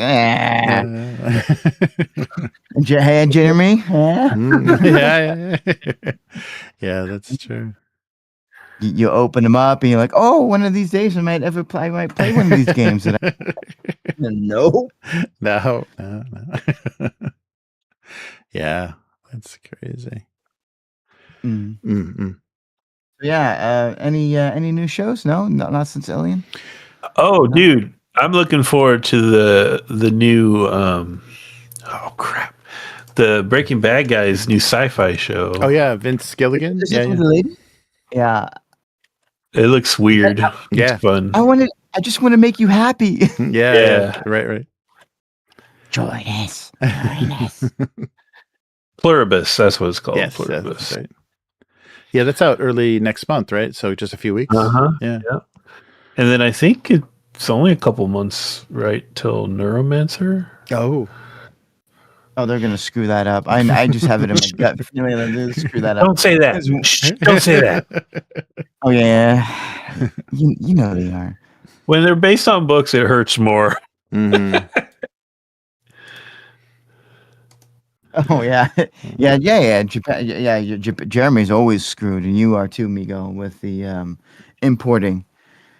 Yeah. You know, even though China is right there, China, just a little tiny little boat has to just cross a little small piece of water.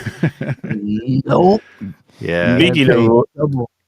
Speaking of new ones, I don't know if you've been on the Discord lately, Jeremy, but I posted the trailer for Draco Malfoy's new movie. Oh no. Uh-huh. It's going to be a red letter media special. I guarantee it. Like, I give it a year or two, it'll be on the wheel of the worst or something, because it looks. It's a cyberpunk movie, sort of. The trailer is just like, oh my god, this looks so ham-fisted. Like, Is it like Deathstalker Red Sonja quality, or is it like the Last Vampire on Earth quality? Do you remember that? No, yeah, it's like the emo teen that says, "Oh, you can't." The girlfriend that had AIDS. Yeah. No.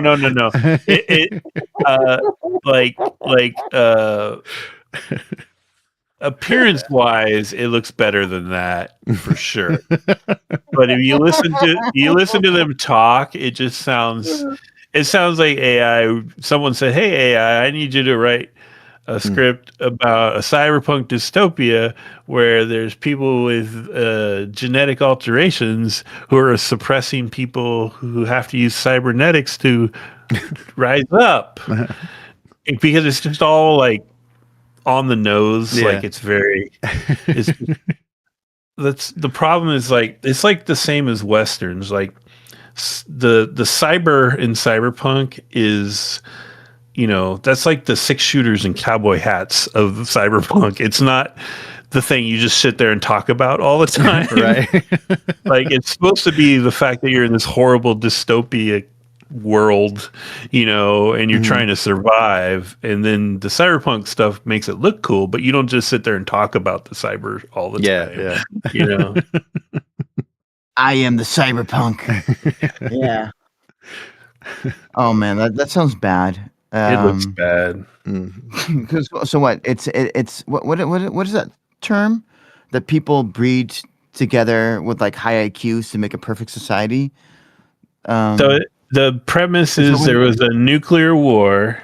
Yeah. And when we rebuilt society, in order to survive, they used tech to genetically alter people.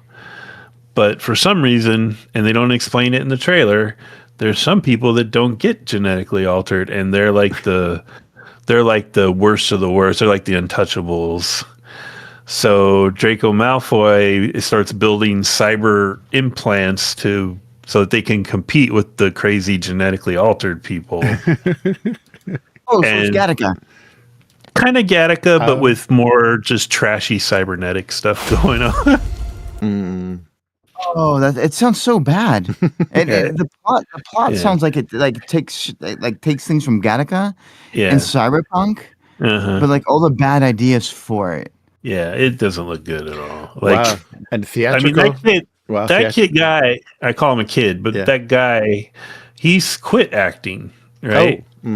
But I'm sure the money has run out or something, so he probably just took the first deal he could get. I don't know. Wow.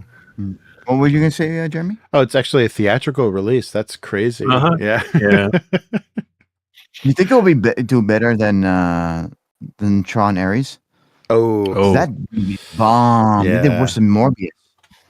Well, it's I love all the stuff people have been saying because it's like, why does Hollywood keep forcing Jared Leto down our throats? Yeah. People tell them over and over again, we don't like him, and you keep forcing him onto Yeah. If he didn't do that creep stuff, like because he hasn't been officially charged or like convicted yet, so we don't really know what he's done. But if he was just like a little less weird, I think I don't know what he could actually change to make himself more likable, because I loved him his movie Mr. Nobody. I think that might be one of my favorite movies of all time. I watched it in a perfect moment in my life where I had the worst breakup ever, and then I was completely numb, like when I started to watch that movie, just from like emotions, because tears and whatever. But watching that movie, it just like it changed the chemical construction in my brain. Like, holy crap, this movie is really good. Wow. All right. I'm surprised none of you have ever seen it. I don't know if anyone in chat has ever seen it. Mr. Nobody is really good. Yeah, I believe it's in IMDb. I believe it's in the top 250 of all time. Oh wow! And that's Jared Leto, so he can be in good movies. Yeah, I think he comes off as a creeper, kind of like and like I think that's why it was okay for him to be in Blade Runner 2049, because that character he was playing was kind of a skeezy jerk, you know? So. Yeah, do you know that was originally supposed to be David Bowie? But he couldn't. He was too sick by that time that would have been rad. Yeah, then we would have always had. Yeah, the head of Wallace Corporation would have always been David Bowie. Yeah, but that's funny. First, to support Migo, congratulations. You have on your super progressive presidential pick, Jeremy. Oh yeah. Look at Look at Matt. Always reading. He's never. I thought he's like looking at disappointment. You're trying you're trying to get Miguel started right now. Is that what's going on? and he says, "Shame on you, Jeremy, for not mentioning Essenspiel." Oh yeah, sorry. I've seen many people say if you want to pick up your game, you can meet us at our booth, but I haven't reported. Oh sure. Yeah, I haven't seen what's going on. Is there any really bad news? It's going on right now, but no. They're probably doing seminars on how to deal with tariffs. Yeah. Mm-hmm. Yeah, I think it's bigger than that's the biggest, like the world's biggest, like board game tabletop convention, right? I think it dwarfs. Oh yeah. Even Gen Con and everything. Yeah, it's huge. It's more manufacturer centric too. Okay. It's funny because of that Essenspiel, there are a lot of board games that just not that big a town, Essen. They just put it on the map because Essen, right. Yeah. I really wonder how it actually is because Germans do not like speaking English. They are like the French with their language. They're like, "Yeah, hey, can I have this?" And like, they'll start speaking German to you, and you're like, "Wait, what?" That's like a very progressive country. No. You be in the Germany. You speak the German or whatever. That sounds French German. I have no idea. I don't speak their languages. That's Even though they're my neighbors. Good step away, Hans. Yeah. Once they start talking about like superiority in their products and stuff like that, just anything that even remotely sounds racial or superior, you're like, it's very sus, sus, Holmes. I will not trust anyone that drinks warm beer on purpose. Yeah. Oh. They will go full. They will go full Third Reich on you if you diss their beer. They will. then the weird suddenly just comes out of the works with that. I've had some good German beers, but I drink them chilled. Like this whole warm beer thing, forget it. No way. That's the first I've heard. I don't know. They are beer superiors. Like how do you call it? How do you say that? Snobs, master brewers, elitists. Yeah, yeah, they are elitists when it comes to beer drinking. They consider, definitely they get insulted when you say that Belgium has good beer. they suddenly they get super ultra triggered. Yeah. Well, I'm kind of in that camp because I fucking hate IPAs. So. Okay.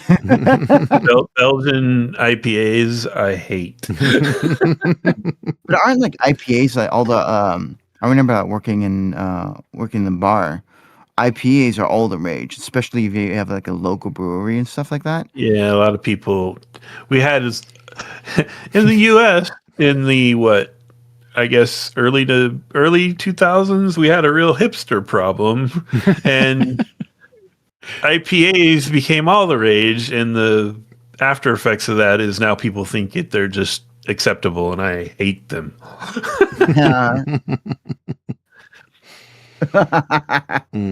Oh, hipsters, ew. Yes, you put what makes them different. This is going to be nerdy, but they have too much hops in them. Like they put so much hops in their IPAs, that's why they taste different than most other beer. And the only reason hops is in there is so your beer will last longer. Like hops make beer last longer. You take the hops out and you have like ale, and ale would go bad pretty fast. But then the Belgians are like, hey, let's just throw more of this weed in there. And yeah. Oh yeah, I find it disgusting. My best friend loves their beer. I find their stuff disgusting. Because I haven't drank anything in years. But I think one of my favorite types of beers is still. I'm a big fan of like Chinese like Asian beers in general. I think they taste really good. Yeah, for some reason. I like Irish stouts. Like it's something you could pour in a pan, throw it in the oven, and bread would come out. Yeah, they're just made to make you get drunk as fast as possible, and they go to the bathroom every like 20 minutes. But also go work on a construction site for 8 hours. You know, it's like they're nourishing and they'll mess you up. Yeah, well, yeah, dude. Over in the UK, people just drink until they drop. They don't know how to be sober. It's very, very. It's a cultural thing. Go to the pub, eat some chips or whatever they call fries, chips. It's all their. It's all that British. Repressed Englishness. Yeah, they got to get drunk so they can actually emote. Yeah.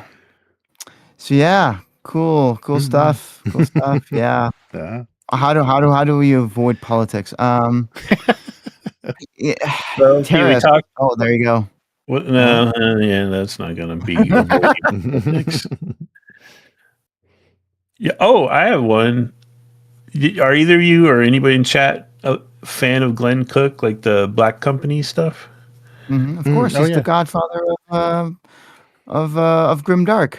Well, I don't know if you remember, but like 2 years ago, Arc, what do they call it? Arc Dream, the Delta Green people, they announced they were going to make a role-playing game. And nothing about it just yet. Like the movie and the TV show and yeah, Glenn. The first novel is it's a very weird read. If you've read it, because it's like periodic, constantly you jump from one thing to the next. But yeah, if we didn't have the Black Company, we would have never had Game of Thrones or Joe Abercrombie's books. It's most of the characters are also based off of those books. They're very, very. It's a very, very good book. Not a big fan of the other ones, but very 80s. There's this author. He's not to everyone's taste, but KJ Parker. He has a book called The Company, and it's fantasy in the sense that it's like not our world, but it feels like you're in, like, I think it's supposed to be kind of like 16th century tech level. And it's following this company of line breakers who their whole it's like 16th century, I think. So it's like pike lines of pikemen fighting was a big thing. And these guys, their whole job was to run up, get between the pikes and start breaking them up, So they had like a huge death rate, of course. And it's just a super dark, gritty story about this company, and it turns into sort of a murder mystery at one point. Oh wow! And it's only fantasy in the sense that the world is a different world, and the names are the language sounds a little different. But it is very grim, dark, and bloody and violent, and like lots of people get killed. But they're good. It's a good book. Speaking so go ahead. Okay, sorry. Speaking of the Black Company, though, Orcus Dorcas interviewed Dennis de Twiller, who's supposedly working on it, the RPG. So I'm not sure what the state of it is. Yeah. But Orcus when was that? Just a couple weeks ago. Yeah, he's got a 2-part interview. So it's Dennis de Twiller. I haven't listened to the whole thing, so I'm not sure what the status. Yeah. All right. The video did very well. I saw that he had a lot more views on it than usual. I might have to listen to that when I'm driving tomorrow. That's cool. Yeah. Although I'm mad at him, I feel like he's kind of ghosting us these days. But, I think I might be to blame for that. I'm a lot. No, I don't think so. Here's the part 1 of the interview on YouTube for. So maybe more is happening with it. It sounds like, though, Yeah, the description of the interview sounds like there's a lot of hurdles, VTTs and everything. So maybe they're overthinking it and not just, getting a book out. Interesting. Yeah. So, what do you want to do to grow your channel, Jeremy? Well, what does chat want from you? What do you want from business chat? Plan. You do? Yeah, no. No, I'm just, Step one: Abyss has his own phone-in talk show. Oh That'd yeah, be cool. that'd be great. Phone it. Oh, I now have to do more work for no pay. Okay, I see how it is. Yeah. Yes. I'll start sending you videos to edit. I'll do like those early 2000 YouTube clips, where Nice. it fades out with like little blocks blasting away, and then having the Linkin Park music playing, Yeah. Everything has to start with the Seinfeld intro music, that horrible jazz thing, I know it might be like, I don't want to like bring up like horrific memories, like traumatic things, but I remember when intros used to last for like a minute before the video clip actually started. Because it presented by and like it went all black and Right. and you just had to sit there and wait because you couldn't like fast forward the clips because then it would take too long to load them again. Oh yeah. Because the internet used to be so much worse. Yeah. Oh, GW. Yes, I know, Migo. I know. Sell a soul to GW. I'm still annoyed with them. Didn't they do something recently to piss off more creators? The dude with the mini thing, that was like he was just asking for it. That was a ticking time bomb. I know that they were very vague and that my mini factory sided with that dude, which I'm happy for. Oh yeah. But that was a ticking time bomb. There were a couple of his lines that were just like, well, dude, you kind of were asking for it when you made these look this much like GW. Right. Some of them didn't look that much like GW, but some of them were like, oh yeah, ouch. When he made the Smurfs, the Space Marines, I'm like, oh, that was just blatant. Oh yeah, you can't touch the Space Marines. No, but those some of those molds are really old too. Some of them are like 4 years old at least. Because his stuff used to be really bad, and then he started making the 40K stuff, and this quality went straight up. So they must have been selling too well for GW to take notice. Yeah, because it was blatant. Yeah, what else can we talk about? Well, I saw Corvus Belli, the Spanish company that does Infinity, the war game. They just announced that they're gonna, how GW did that thing where all the fan creators, they got either under contract or took down their channels for like the guy that did Astartes and all the fan CG animation for Warhammer. Yeah, worst move ever. Yeah. Yeah. So Corvus Belli is now doing a thing where they've got a creator program where they're going to give you 3D models of their actual.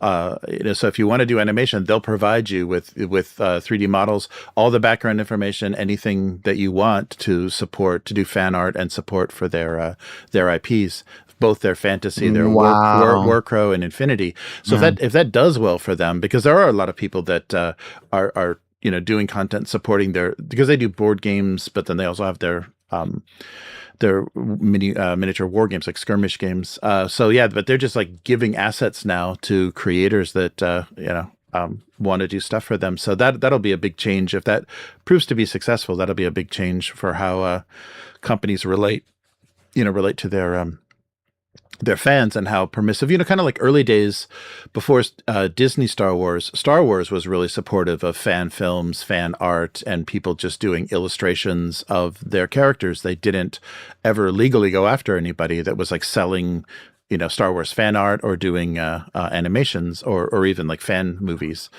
But that all changed, with the Disney takeover. So it'll be an interesting test. Like Corvus Belli's tiny, so they don't have quite the fan base, but it'll be cool if they have some high quality animation, supporting their stuff. Yeah, I'm happy to hear that, because that is the correct route to take. That's above and beyond, actually. That they're going above and beyond. Yeah, GW. I am not sure how you can hurt a brand that is exploding in popularity, like cosmic levels of popularity. It is so in the zeitgeist. That awful YouTube channel Space Gets.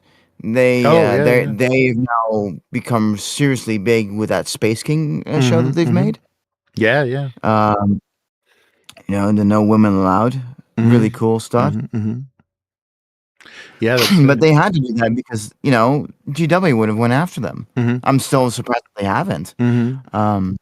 But then again, you can make the argument for the whole Blizzard thing with the StarCraft. They all look the same,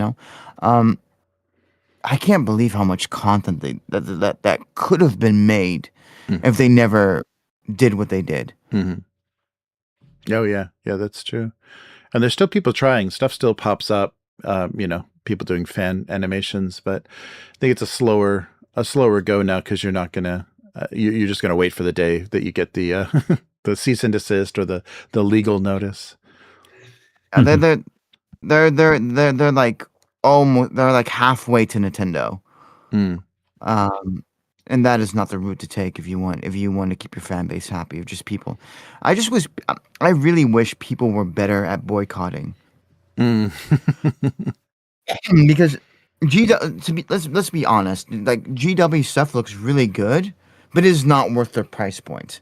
They should have been suffering years ago when they started, like, not with the first price hike, but when, like, the second one in 2000, was it 20 or 19? People should have just said, you know what, no more, because this is going to keep going. Oh yeah. And they kept going. It's not normal that you have to pay $50 for a box for 4 or 5 units. That's not normal. Right. Oh, did you look at that link I sent you for the Trench Crusade minis that are coming out? Oh yeah, the Prussians. Yeah. They look pretty good. Oh yeah. I wonder how they're doing. Yeah. So Quark suggested a title for Biz's talk show. Oh yeah. Plunge into the abyss. Nice. I love it. Very good. Very good. Is this how you get me to start drinking again? This is it. What time slot do you want? Just let us know now. What time slot do American people sleep? We'll make it a European show. Jeremy's gonna get up at 3 a.m. I'll just see how this is doing, and it'll be like him smoking a cigarette. Another thing about these fucking Americans. Yanks. We call them Yanks, remember? Yeah. Oh wait, no, not anymore. Now you're the Confederates. Oh yeah. Hey, we're going there. We're going there. Let's not do it.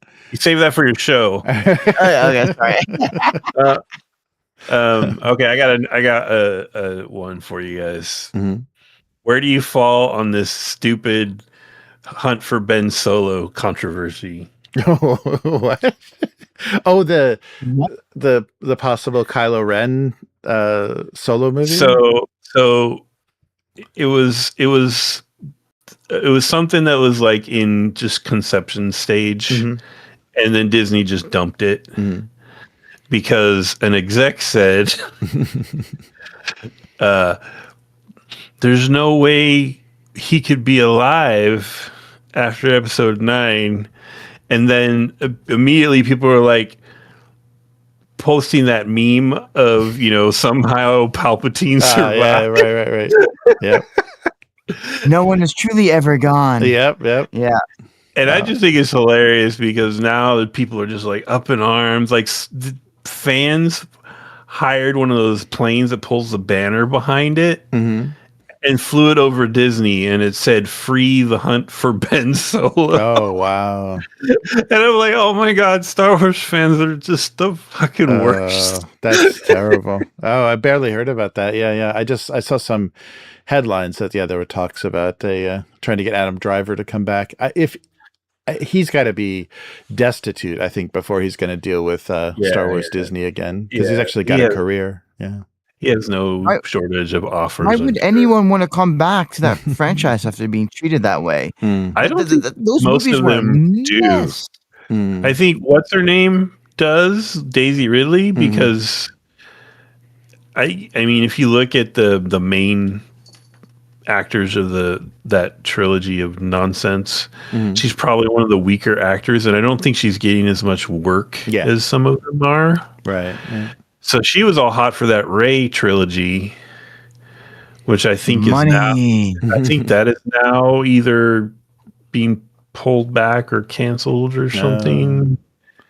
But I understand why people want Adam Driver, because he's a good freaking actor. But Disney is like, if they don't just walk away from all that Skywalker BS, like they haven't learned anything. Like, let's make no script for this. The biggest trilogy. Trilogy. Thank you, trilogy ever, ever, that had the chance to change cultural norms and whatever. It was so big when it was announced. People that never.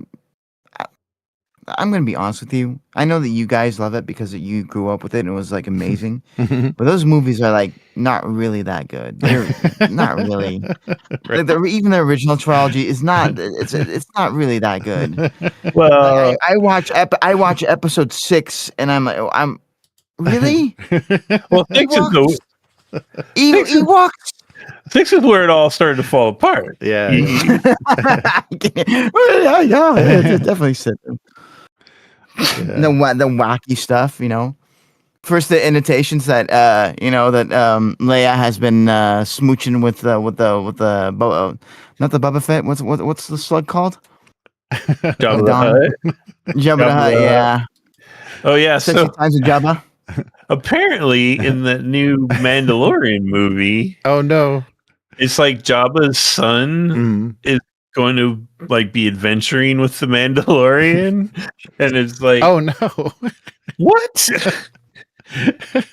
That's going to make a great action scene: a giant slug, and a dude in a jetpack. I mean, come on! Wow. Yeah, I don't even know what to think of that thing. Yeah. I'm sorry to tell you, Migo, but if you can actually find someone who's never ever heard, they've heard of Star Wars but never actually seen it before, they don't really care that much about it, and you let them watch it, they won't understand what the hype is all about. They'll be bored. Yeah, definitely. Yeah, they will be bored out of their mind when watching the first 3 movies. Yeah. I respectfully disagree. Because I personally know 4 people that I've sat next to that never seen it before, and they got bored of the mind. That's in the last. Yeah, but you're just some angry Dutch guys. It's different. I'm a father, and the first time I showed my son Star Wars, he freaking loved it. Yeah, but was he a kid? Yeah, he was different. A kid. These were adults. Well, yeah, that's what I'm saying. Taxes. Jeremy and I were kids. Jeremy and I were kids when we first saw Star Wars. That's how it works. Well, apparently it's my time. Oh, I'm to be hanged. You got a hard out and burned. Okay. Yeah, Migo says my time has come. I'm done, though. I'm being canceled. You're fine. You're good. No, it's okay. That's okay. I accept my Sudoku. Yeah, no. Good talk. But that Mandalorian trailer was very disappointing. It looked like a kid's show to me. Yeah. Well, hopefully they kept the budget down, and it's the budget of a single episode of that, TV show, because otherwise it's not going to be worth it. Because they built all the models and everything. I mean, they have everything. Why do they? That should be a pretty cheap film. But we'll see. Okay. Do you think that they should have named Grogu something different, or use Grogu in the title? Because no one knows who the hell Grogu is. Yeah, right? that's not true. really. No, they didn't do a good job. Yeah, nobody in Japan knows what Grogu is. They have no idea. It's Baby Yoda. Yeah. If you're a casual fan or not a fan at all, you look at it and you say Baby Yoda. Yeah. They really screwed up the branding of that character, and I think because they wanted to keep that as a reveal for the show, they killed their whole Christmas. The profits they would have made from merchandising during Christmas, because they didn't want to release stuff too early. They really mishandled that just for some oh look, there's a little baby, it's kept this kind of normie wine mom fan base to Star Wars, but other than that, they're like, oh, cute.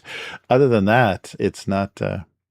It was that was a really big mistake on their part, and it's usually you think Disney or Star Wars, or LucasArts, somebody would have figured out the how important their merchandising is, but they've let that all go. They really, really blew that, because remember that was they were. Cease and desist. They were sending letters to all the people on Etsy and online that were making Baby Yoda goods, little crafty things before that Christmas, because that was the Christmas they should have released stuff. When the Mandalorian came out that fall, that was very very odd. Okay, here's one I am actually interested in.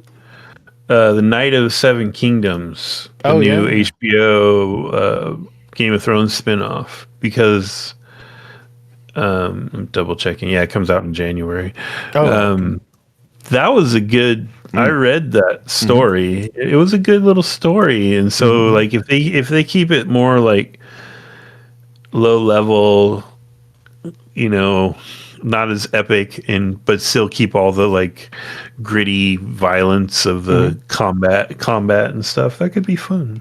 Oh yeah, no dragons. It'll be a much cheaper show with no dragons and no dragons. Just a bald kid and a knight. Yep. Yeah, those are fun stories. I think that may do well. So we'll see. But then I think doesn't he say that there's 10 more novellas that he wants to, or the full series is 10. There's 3 right now, right? 3 and he wants to it's you're not gonna live that long to do any of that. So please prioritize. Yeah, he's never that last book's never getting done. I feel bad for Game of Thrones people that don't want to accept that that's just never going to finish. Right. Yeah. Oh, there's a good one. Okay, because this is fresh in your guys' minds, and I know you're salty about it. What failed to stick the landing more? Game of Thrones or Alien Earth? Oh, geez. Well, Game of Thrones was had 3 good seasons, amazing seasons that everybody was watching. And Alien Earth didn't have a single episode. Maybe episode 5? That come on. Maybe but it was all all of it had some disappointing stuff in it. Yeah. So wouldn't that mean the failing Game of Thrones would be worse? In a way. Oh yeah, I mean, I think, and especially when they have those the table reads, the video of the table reads, and the people literally just throwing their scripts, throwing their scripts in the middle of the table, or just sinking down in their seats. Even the actors could smell that failure coming of episode. I haven't seen that. That clip is legendary. Yeah. You could see Clark's face just looking, this is not good. Yeah. Reading the clip, looking at her, oh yeah, I'm dying. Wow. Yeah, it's bad. Yeah, there's probably one later 12 million times. Yeah, it's something. It's something. It was very, very bad. I have no idea what that is. Probably, I consider that the greatest tragedy to entertainment the past decade. I really do. That game, that show had. It was the biggest thing ever. Like people talk about games like Breaking Bad. People would call up if there was like a power outage, that they had to turn back on because they couldn't watch Breaking Bad. But Game of Thrones, Game of Thrones was on a whole other level. That revived torrenting, the illegal pirating. Yeah. Even though that show was like massive subscribed to, everyone wanted to watch it because it was just so good. It also kind of like the Harry Potter movies. It sold a ton of books. Yeah, that's true. They're genuinely good movies. They're a lot of fun to watch for kids and adults alike. They were really cool. Yeah. And then, anyway, moving on. Moving on. But I think because I read the first, I read books 1 through 5 of Game of Thrones. And the first 3 books are, in my opinion, the more entertaining books. So in that way, it kind of makes sense. But just, the things they did, like the fast travel was so infuriating. And the way that the Dorn, they just screwed up the Dorn so bad. Right. And this weird little democracy thing at the very end was infuriating. And it still wouldn't have gone like that. Not even in their world. And that was pure fantasy for their world. It really was. I don't know the choice why it doesn't make sense. None of it makes sense. Not from a financial support, not to a fan base support, not to a novel view. None of it made sense. Yeah, to me, because it seems like they kind of lost the trust of George R.R. Martin at the end there, right? So, I think they should have just had Daenerys wreck shop and she's the evil queen ruling over the ashes and cut to black, that's the future a Game of Thrones world deserves. Yeah, right. Yeah, it's a never-ending cycle. That's the whole point of it, right? Pretty much. That's the grimdark aspect. It's like 40K and all those other books. A war perpetuates. The Iron Throne remains the Iron Throne. It just never ends. Yep. Because that's politics. Yeah. It's tragic. But fantasy and sci-fi are so hard to do. The Expanse got lucky, and that it just even kept on getting new. That it got pulled from one channel to the other channel, but outside of that, it just got lucky that it got seasons. The Witcher. I'm surprised that Witcher got one more season. Like that. I didn't even mention that. That's starting pretty soon too, isn't it? Yep. It is the replacement. Yeah, I'm not even going to watch that. Because the Wheel of Time, the idea is like nice, but the books are very boring, in my opinion. I know critics, whatever. Now, I like the first book, and I realize it's because it's nothing like the other books. And Will loves those books, man. He'll go on and on about them, and I'm like, nah. Online there are arguments like, it gets good around book 6. Wait, I have to read 6 books for it to get good? Yeah. What? Yeah. Okay, no, it makes sense. I felt really bad though earlier this week. Speaking of good, I said that the new God of War game, the Ragnarok one, was really bad, and he highly disagreed. And thankfully I didn't go full rants and make him feel bad for liking something. And then on Steam I looked for the reviews and it had 92% positive rating. I'm like, why? Wow. that game, I despise AAA games.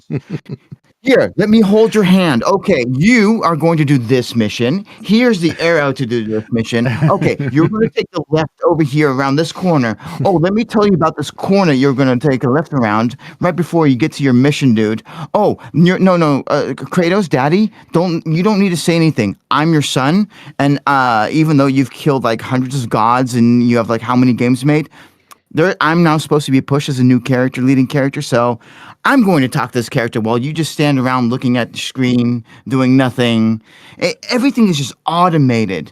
They had to add a patch because the characters never shut up. Like literally, they don't even pause for 5 seconds, and it's one of the side characters starts talking. And they had to introduce a patch to make the character shut up during puzzles because they would spoil the puzzles after 20 seconds of starting on the puzzles if you didn't finish them quick enough. What was those New Zealand guys? Viva La Dirt League did a great sketch making fun of that in games where it's like the guy's trying to find the clues and the NPC keeps like popping up next to the clue and saying, "Adventurer, over here." He's like, "Dude, let me do this." Yeah. One of the other things, like just with that and like tangent, the collecting everything, the grabbing everything, it's so frustrating. Like I want to explore. Let me explore. Let me see this beautiful world you created. Nope. Oh, here. You just have to go to the right here. There's like a little corner that you should go around, and there's a chest, and it's glowing. It's really big, and Kratos walks up to it, smashes the chest, grabs a tiny little coin bag out of it, and it's like 20 to 40 coins. And like, oh, okay, I just had to waste 20 seconds for that animation and grabbing the thing. Now I have to walk back, and then you walk 2 seconds, and there's another corner to grab something else. And it just keeps on happening again and again and again. And eventually you reach the point of where you're supposed to be by the checkpoint. And you just wasted 20 minutes just collecting useless shit. That's why I'm currently doing a second run of Red Dead 2, where literally I'm just looking for cool places to take pictures of Arthur smoking cigarettes. Oh, nice. Yeah. Nice. But he has to deal with this shit, yeah. Oh, man, that is such a good game. A little long, really long, actually. I was really impressed. So every time I thought, okay, this has to be the ending. No, wait, this has to be the ending. Oh, wait, now it's going to end. No, it just keeps on going and going. And they wanted to do more, and they got told to finish. Wow. Like that's why when you finally get to the John part, I hope this isn't spoilers for an old game, but and you can go in back to the old what's the town in Red Dead 1, the old crappy Armadillo. Yeah. And it's all mostly closed up because there's like not the plague, cholera or something outbreak. It's because literally the studio said, "Nope, stop. We gotta release this goddamn game." Wow. We're here to make money because they love making money. Yeah, that's what Rockstar does now, right? I hope that the story is going to be good because that game is going to be monetized through the. It's going to be bad. It's going to be gambling everywhere. I wonder if it's going to be released over here because gambling is not allowed in. Wait, which game? What are you talking about? GTA 6. Yeah. Oh, GTA 6. Yeah. Yeah, because Rockstar is just earning money now. They earn billions. Oh yeah. That's how they can get away with taking so long to make their game. It's funny how long they take to put out a game. And then Bethesda kind of does the same thing, but then you compare the quality of the two, and you're like, "Wait a minute,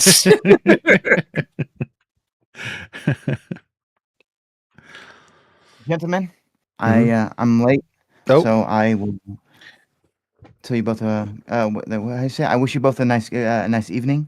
Yeah, thanks, man. Have a nice day. I should probably go. Pretty soon. Let's wrap it up. Yeah, well, thanks. Yeah, thanks for joining us. Appreciate you jumping on. And and Miguel, I like Miguel's last question: what will come first, the next Game of Thrones book or a good Disney Star Wars movie? I think the end of time will come before either. Yeah, the heat death of the universe. Yes. Can't wait for those to come out of what was it? How long does it take for the IP to become public domain? 100 years? Yeah. Disney has figured out ways to keep pushing it. to cheat that. Mm-hmm. Yeah. Oh, they do not want Spider-Man. Oh, if they lose Spider-Man, that's gonna hurt them. Mm. Spider-Man. Superman's up next, right? Superman and Batman. Yep. You'll have to drag Spider-Man away over the bodies of thousands of high-paid lawyers. That's not... All right. Yeah. Well, cool. Well, yeah. Thanks everybody for joining us, and we'll be back again next week. Everybody, take care, and see you next time. And thanks for co-hosting, Matt. Yeah. Thanks, Abyss. Bye. Yeah. Thanks. Bye. Bye.